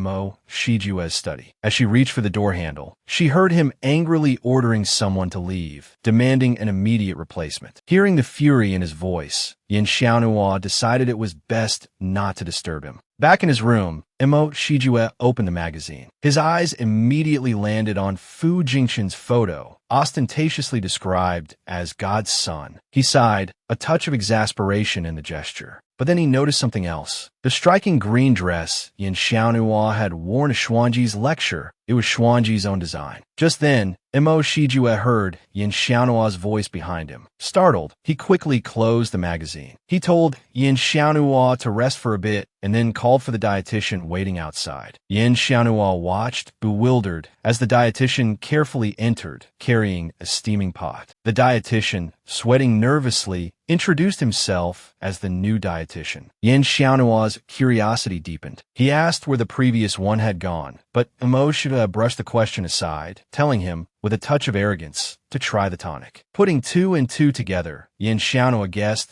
that Mo Shijue's earlier phone call had been about this. He took a sip and complimented the dietitian, saying it was delicious. Relieved, the dietitian promised to return that evening and practically fled the room. Yin Xiaonhua turned to Mo Shijue and asked if he'd replace the dietitian because he'd complained about the previous one's cooking. Mo Shijue blushed, denying it. He insisted, a little too forcefully, that he simply hadn't liked the previous dietitian. His flustered expression made Yin Xiaonhua laugh. Seeing Yin Xiaonua's amusement, Mo Shijue suddenly stepped forward, trapping him against the wall. Now, it was Yin Xiaonua's turn to blush. Mo Shijue leaned down and kissed him. After the kiss, he looked at the flushed Yin Xiaonhua and asked, suggestively, how many days were left until his period ended. Sensing Mo Shijue's playful intentions, Yin Xiaonhua jumped back, exclaiming that he didn't understand, and made a move to go work on his designs. Mo Shijue didn't push it. He simply leaned down and kissed Yin Xiaonua's forehead, murmuring that he'd let him off the hook this time. The next day, they both worked in the same room, each absorbed in their own tasks. Yin Xiaonhua finally finished his design, needing only to find the right materials. Seeing his excitement, Mo Shijue held out his hand, asking to see the design. Obediently, Yin Xiaonhua handed it over, promising to treat Mo Shijue to dinner if he won first place. The mention of dinner reminded Mo Shijue of the time Yin Xiaonhua had stood him up. His expression darkened. Knowing he was in the wrong, Yin Xiaonhua blushed and quickly promised it wouldn't happen again. Mollified, Mo Shijue leaned closer, asking if he had any fabrics suitable for the design. Mo Shijue didn't answer, simply telling him to go make the cake. The day flew by. Wade reminded Mo Shijue, still engrossed in his work, that he had 2 important meetings that afternoon. Mo Shijue looked up, asking if he had sent the fabric Yin Xiaonhua needed. Wade smiled, confirming that he had sent it the previous night. He added that Yin Xiaonhua had received it and had been working on the dress all night. Hearing that Yin Xiaonhua had been working so hard, Mo Shijue slammed his hand on the desk and stood up, his face darkening. He quickly followed Wade to the room where Yin Xiaonhua was working. The dress was finished. Yin Xiaonhua was asleep, slumped over the table. Mo Shijue approached cautiously, gazing at his sleeping face. Just as Mo Shijue's expression softened, Yin Xiaonhua mumbled in his sleep, calling him a big jerk. Mo Shijue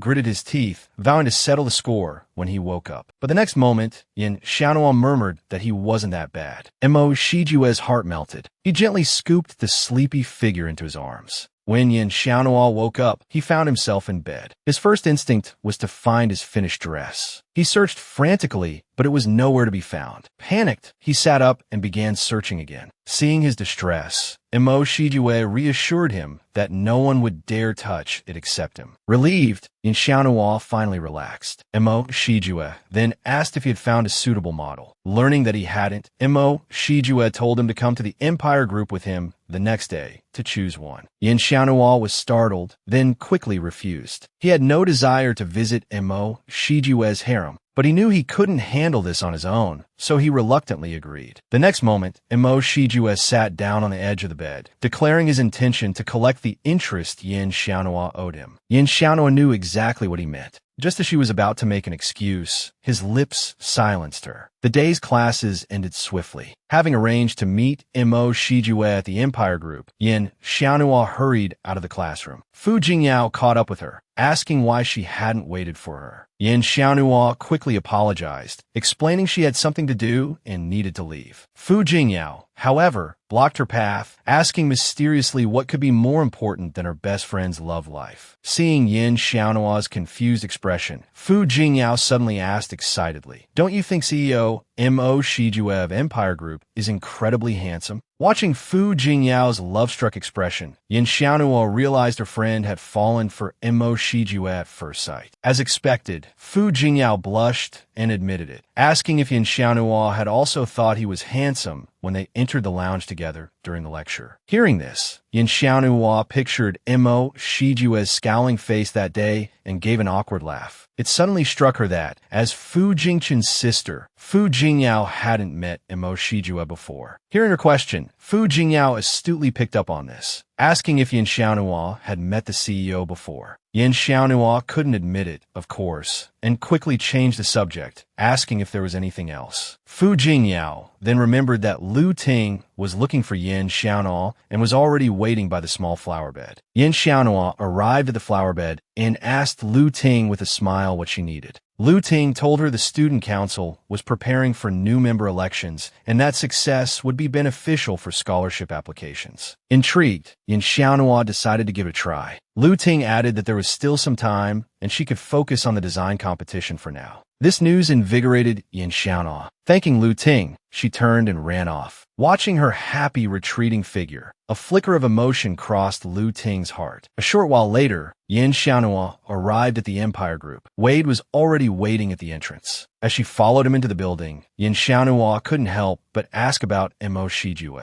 Wade smiled and told her he was busy dealing with matters concerning the new director. He himself was on his way to deliver some documents. Glancing at the name on the documents in Wade's hand, Yin Xiaonhua realized the new director was Xuanji. Her mood instantly plummeted. Hearing that Mo Shijue was busy, she decided not to disturb him and went to see the models herself. Wade told her the models were waiting in the main hall, and she could just go straight in. Yin Xiaonhua walked forward alone and felt a surge of nervousness as she pushed open the door. Inside the hall, a diverse group of beautiful women had gathered. Hearing the door open, they all turned to look curiously. Before Yin Xiaonhua could introduce herself, a red-haired model mistook her for a new intern assistant and instructed her to make coffee. Realizing the misunderstanding, Yin Xiaonhua started to explain, but was interrupted by another voice. It was Wu Feifei, who emerged from the back with a hostile expression. Seeing this, the red-haired model curiously asked who Yin Xiaonhua was. Wu Feifei looked Yin Xiaonhua up and down disdainfully, sneering, "Are you here to be a model too?" Yin Xiaonhua retorted, "Being a model is my specialty. I'm here to choose the models." This was met with uproarious laughter from the other models, who mocked her for pretending to be someone she wasn't, claiming she wasn't even good enough to be a model herself. Angered by their rudeness, Yin Xiaonhua challenged them. "Aren't you afraid I'll tell Mo Shijue?" Hearing this, Wu Feifei's face paled. Just as she was about to retort, a cold voice cut through the air. The door swung open, and Mo Shijue strode in. Terrified, Wu Feifei quickly plastered a smile on her face and asked him why he was there, her body trembling with nerves. He walked directly towards Yin Xiaonhua, stating that if he had arrived any later, his woman would have been bullied. Wu Feifei tried to explain, but Mo Shijue didn't give her the chance. He declared that they were no longer needed. Turning to Wade, he ordered him to blacklist the models and have the entertainment director report to his office immediately. Hearing this, Yin Xiaonhua grabbed Mo Shijue's arm, wanting to plead with him. After all, she still needed to find models. Mo Shijue stopped. He turned back to her with a serious expression, telling her that those who treated her that way didn't deserve to stay. Yin Xiaonhua, taken aback by his unwavering support, blushed. He didn't say anything more, just took Yin Xiaonua's hand and led her toward his office. Remembering that Xuanji might still be inside, Yin Xiaonhua quickly refused. This puzzled Mo Shijue, who asked for an explanation. Yin Xiaonhua, flustered, could only stammer, her face reddening, that someone was already inside. Hearing this, Mo Shijue leaned in with a mischievous grin, pointing out that this was the second time she'd invited him in. His sudden suggestive tone made Yin Xiaonhua take a quick step back, reminding him that the new director, Xuanji, was still in the office. Mo Shijue finally understood her hesitation. He told her that Xuanji had already left and they were now alone. As he spoke, his lips moved closer. Yin Xiaonhua, laughing, dodged him and urged him to hurry to his office. They hadn't been there long when the entertainment director arrived. Standing nervously before Mo Shijue's desk, he stammered, sweat beading on his forehead. Mo Shijue didn't waste any words. He asked the director point-blank whether he wanted to resign or be fired. Without hesitation, the entertainment director chose to resign. Being fired meant being blacklisted from the entire industry. Just then, however, Yin Xiaonhua interrupted their conversation. She asked Mo Shijue if he could keep the entertainment director on. Despite her fear of Mo Shijue, Yin Xiaonhua pleaded the director's case, hoping he could help her find models. The director quickly apologized, and Yin Xiaonhua reassured him with a smile that everything was all right. This, however, angered the ignored Mo Shijue. He decided to fire the entertainment director on the spot and ordered security to drag him away. Looking at Mo Shijue's darkened face, Yin Xiaonhua couldn't understand his sudden shift in mood. Just moments ago, everything seemed fine. She cautiously tugged at his clothes and softly asked what was wrong. Scowling, Mo Shijue demanded to know why she had interceded for another man. Yin Xiaonhua, surprised by his reasoning, explained that she was only thinking about the models. He reached out and gripped her chin, asking if she didn't trust him to handle the situation. Then, with a haughty turn of his head, he declared that matters of the Empire Group were none of her concern. Just then, a voice interrupted them. Yin Xiaonhua turned. A beautiful woman stood at the doorway, instantly capturing Yin Xiaonua's attention. She learned that this was the model Mo Shijue had found, named Jianming. Jianming extended her hand first. Yin Xiaonhua quickly shook it, eager to take Jianming to try on the clothes. Such a stunning model made her impatient to see the results. Before they could leave, however, Imo Shijue stopped them. He instructed Jianming to go to the 7th floor to try on the clothes alone. Sensing the tension, Jianming quickly excused herself. Confused, Yin Xiaono was met with Imo Shijue's accusing gaze. He questioned her audacity in ignoring him. Embarrassed, she offered a nervous laugh and assured him she wouldn't dare. But Imo Shijue was still brooding over her earlier intervention on behalf of the entertainment director. Seeing this, Yin Xiaonhua playfully asked if he was jealous. He refused to admit it, stubbornly declaring that he wouldn't let anyone else have his pig. With that, he kissed her. The next second, he felt a sharp sting on his lip. Yin Xiaonhua had bitten him and seized the opportunity to escape, retorting loudly that he was the pig. Imo Shijue touched his lip, incredulous that she had dared to bite him. Seeing his rising anger, Yin Xiaonhua instantly backed down. She quickly laughed, urging him not to be angry, saying it wasn't good for his wound. Pulling out a tube of ointment, she offered to apply it for him. As she gently applied the ointment, she apologized, assuring him it wasn't intentional. Her tender ministrations worked their magic. Montag sius tonesoftend. He said he wouldn't hold it against a pig, and then led her to find Jianming. They soon arrived on the 7th floor, but Imo Shijue suddenly stopped at the door. Caught off guard, Yin Xiaonhua bumped into his back. Just as she was about to fall, Missouri Shijue caught her hand and told her to be careful. Then, leaning close to her ear, he asked with a mischievous grin if she enjoyed being intimate in the hallway. Startled by his teasing, Yin Xiaonhua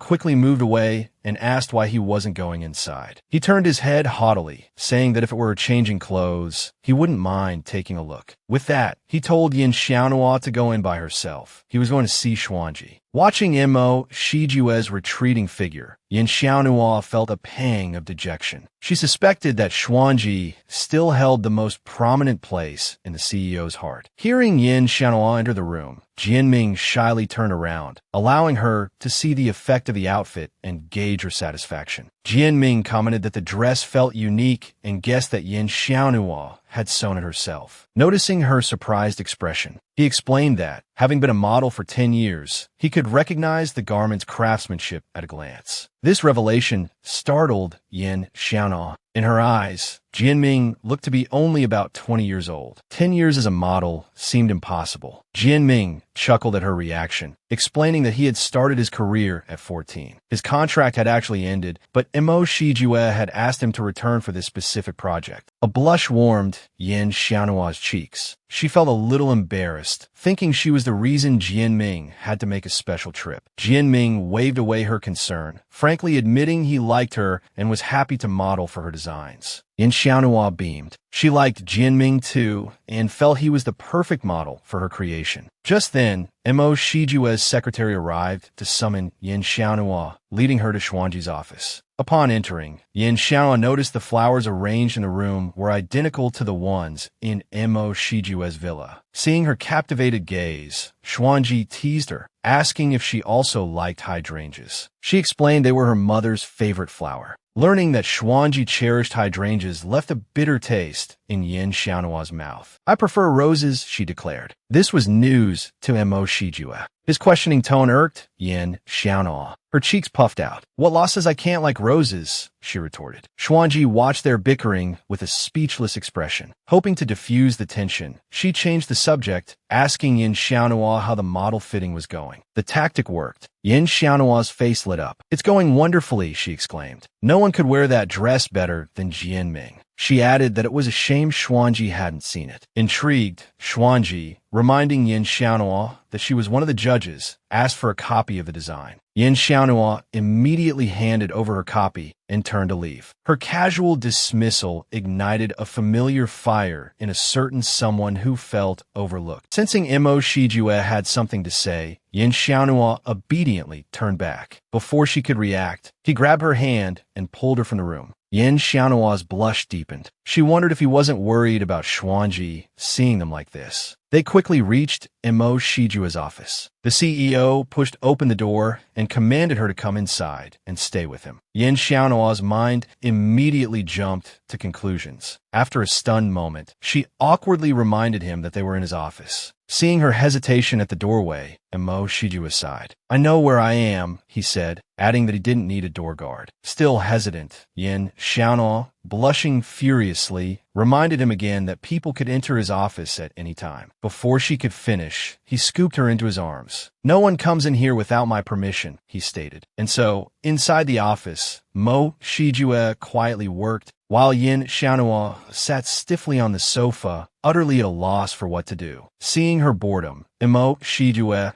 suggested she find a book in the second room on the right. After a brief pause, Yin Xiaonua realized his suggestion was a gesture of concern for her comfort. The realization sent a wave of happiness through her. Blushing, she nodded and headed towards the study. Upon entering, she found it filled with hydrangeas. A tiny, fuming version of herself appeared in her mind, determined to rip out the hydrangeas and replace them with pitcher plants. Another, more rational Yin Xiaonua intervened, reminding her that Mo Shijua's preferences were none of her business. After a protracted internal debate, Yin Xiaonua sighed deeply, deciding to let it go. She opened a book and began to read. Meanwhile, back in his office, Mo Shijua waited, but Yin Xiaonua didn't emerge from the study. He lost all focus on his work. A flurry of worst-case scenarios flooded his mind, imagining her bumping into a bookshelf and being knocked unconscious by falling books. The thought of Yin Xiaonua possibly being in danger jolted Mo Shijua to his feet. He decided to go and check on her himself. However, no matter how much he called out at the door, there was no response from inside. His anxiety spiked. After knocking rapidly a few times, he threw the door open and rushed in. He'd expected to find Yin Xiaonua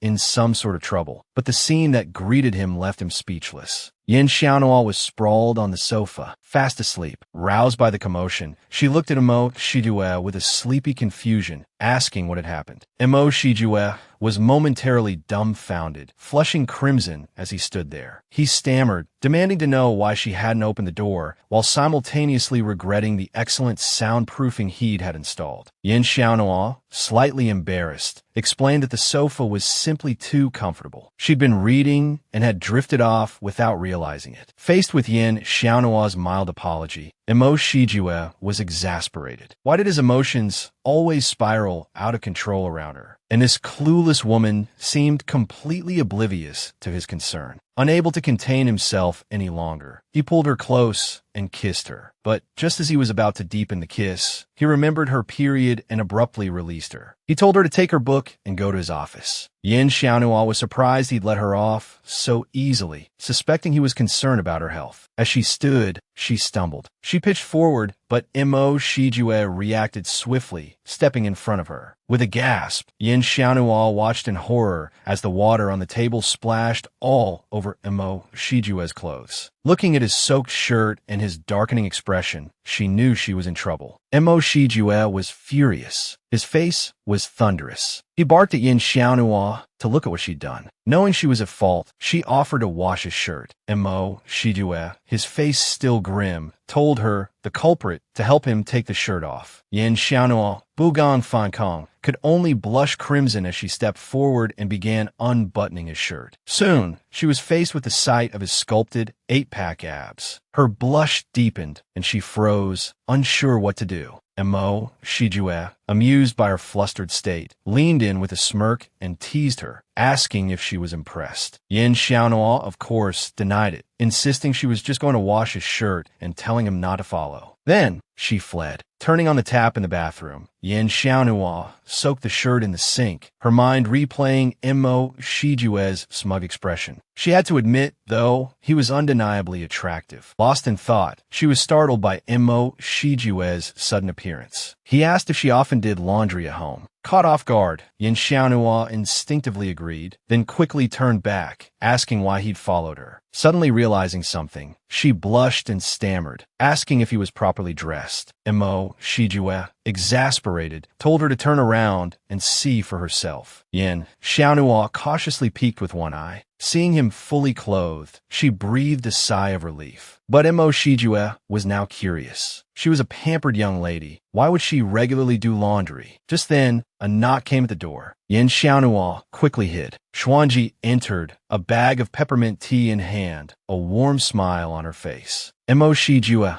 thanked her graciously. Xuanji, still smiling, said it was just a small gift and told him not to mention it. Her gaze then fell on the cut on Mo Shijue's lip. She reminded him that autumn was a time when people were prone to getting ulcers. The peppermint tea would help. Hidden nearby, Yin Xiaonuo noticed Mo Shijue's ears turning red. She immediately recognized it as a sign of embarrassment. Seeing his gentlemanly demeanor around Xuanji, she felt a surge of inexplicable anger. Why did that jerk, Mo Shijue, only act like a rogue around her? Lost in her indignant thoughts, she unconsciously ground her teeth. A moment later, Xuanji heard the sound. Mo Shijue quickly explained that it was just a little piglet who was hungry. Xuanji laughed and asked when he'd learned to tell jokes. Meanwhile, Yin Xiaonuo, now likened to a piglet, fumed, silently vowing to get even with him later. Suddenly, Mo Shijue realized that the peppermint tea Xuanji had brought wasn't available anywhere on the market. When he asked about it, Xuanji told him he'd made it himself. Mo Shijue showered him with compliments. Then, blushing, asked if he could make other kinds of tea. Xuanji smiled, saying he knew how to make a few others, but wasn't sure what Mo Shijue wanted. Hearing this, Mo Shijue turned away, his face flushed, and stammered that he was looking for a tea that could soothe stomach aches. He led Xuanji back to his office, explaining his intention to launch a line of soothing stomach teas. Hidden outside the door, Yin Xiaonuo was suddenly struck by a foreboding feeling, suspecting that this tea would ultimately end up in her own stomach. Then, she heard Mo Shijue's blushing, awkward explanation that women sometimes get stomach aches. Xuanji paused, taken aback. Then he burst out laughing. He hadn't expected the CEO to have developed such a sense of humor after all this time. He stood up, saying he'd hear the rest of the jokes another time, and excused himself. Outside the door, Yin Xiaonuo couldn't help but let out a soft chuckle. After Xuanji left, Mo Shijue's face darkened. He demanded to know how much longer she planned to hide outside the door. The sudden voice startled Yin Xiaonuo. He appeared behind her, asking if she had just laughed. Yin Xiaonuo could only offer a nervous laugh and deny it, claiming he'd misheard. However, under Mo Shijue's intense gaze, she guiltily lowered her head. She sighed, explaining that she was feeling much better and didn't need Xuanji to bother making any tea. Mo Shijue turned away, stubbornly insisting she shouldn't flatter herself. He simply thought the tea had market potential. Hearing this, Yin Xiaonuo put her hands on her hips, fuming, and decided not to say another word. She didn't want to waste her breath arguing with him. But before she could take a step, he grabbed her wrist. He swept her up into his arms, asking her who she thought was a bull. Startled, Yin Xiaonuo shrieked, demanding he put her down. Not only was he unfazed by the possibility of being seen, he teased her, asking if she was yelling so loud on purpose to attract attention. Seeing Mo Shijue's devilish grin, Yin Xiaonuo grew frantic. In a moment of desperation, she suddenly bit down hard on his shoulder. Mo Shijue, caught off guard, scowled. He demanded to know if she was a dog, but didn't loosen his grip. He casually warned her not to move, telling her he wouldn't be responsible if she fell and broke a bone. However, as Yin Xiaonuo calmed down, guilt washed over her. She realized she'd gone too far. Back at the villa that evening, she began rummaging through drawers and cabinets. Mo Shijue, sitting on the sofa, watched her and asked what she was looking for. Yin Xiaonuo told him she was looking for the first aid kit to treat his wound. She found it a moment later. Holding the kit, she turned and told Mo Shijue to take his shirt off. He teased her, pointing out that she'd been too shy to look earlier, but now she was actively asking him to undress. This made Yin Xiaonuo bristle. She snapped at him to just take it off already. The CEO obediently began unbuttoning his shirt, not forgetting to complain about her ferocious glare. Soon, the wound on his shoulder was exposed. Seeing that it had already started to bleed, Yin Xiaonuo felt even more guilty. She needed to disinfect it quickly. Dipping a cotton ball in antiseptic, she carefully dabbed at the wound, telling him to be patient. Once she was finished and sure it was properly treated,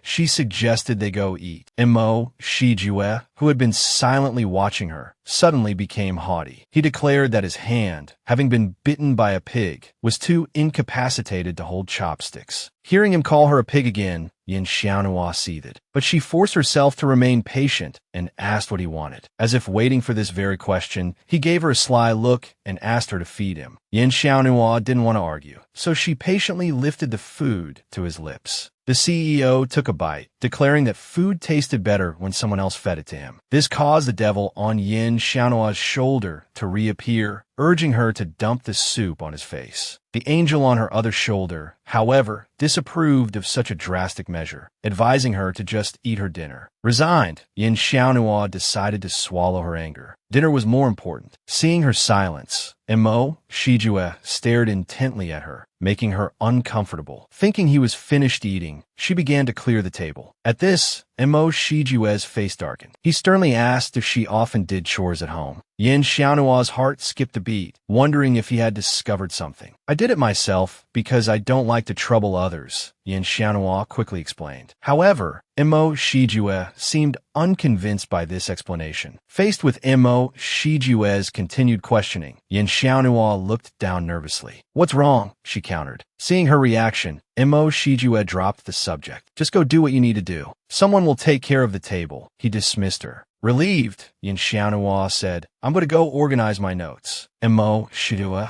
upon hearing this, expressed his desire to join her. Back in the room, Yin Xiaonhua diligently organized her notes while the CEO watched her quietly. He couldn't shake the feeling that her focused demeanor wasn't an act. She didn't seem like a woman who would throw herself at him for money. Lost in his thoughts, he barely noticed when she softly closed her notebook. Seeing that she was finished, Mo Shijue suggested a walk. Come with me, he said, turning to leave. Obediently, Yin Xiaonhua followed behind him. Soon, they arrived at the rooftop garden, one after the other. Mo Shijue sat down at a table and patted the chair beside him, inviting Yin Xiaonhua to join him. However, Yin Xiaonhua was completely captivated by the various hydrangeas surrounding them. Seeing her fascination, Mo Shijue suddenly asked, Is your dream to be a designer? Blushing, Yin Xiaonhua shyly lowered her head. I don't just want to be a designer, she confessed. I want to be the world's leading designer. To her surprise, as soon as she finished speaking, Mo Shijue covered his mouth, chuckling. Thinking he didn't believe her, Yin Xiaonhua turned away, a huff of annoyance escaping her lips. But the next second, she heard him say, in a serious tone, I believe you. Yin Xiaonhua couldn't believe her ears. She looked up questioningly. The CEO gently stroked her hair, his expression earnest. I believe you can become the world's leading designer, he reiterated. Hearing him so seriously believe she could replace Xuanji, Yin Xiaonhua looked down, lacking confidence. She felt her skills were nowhere near Xuanji's level.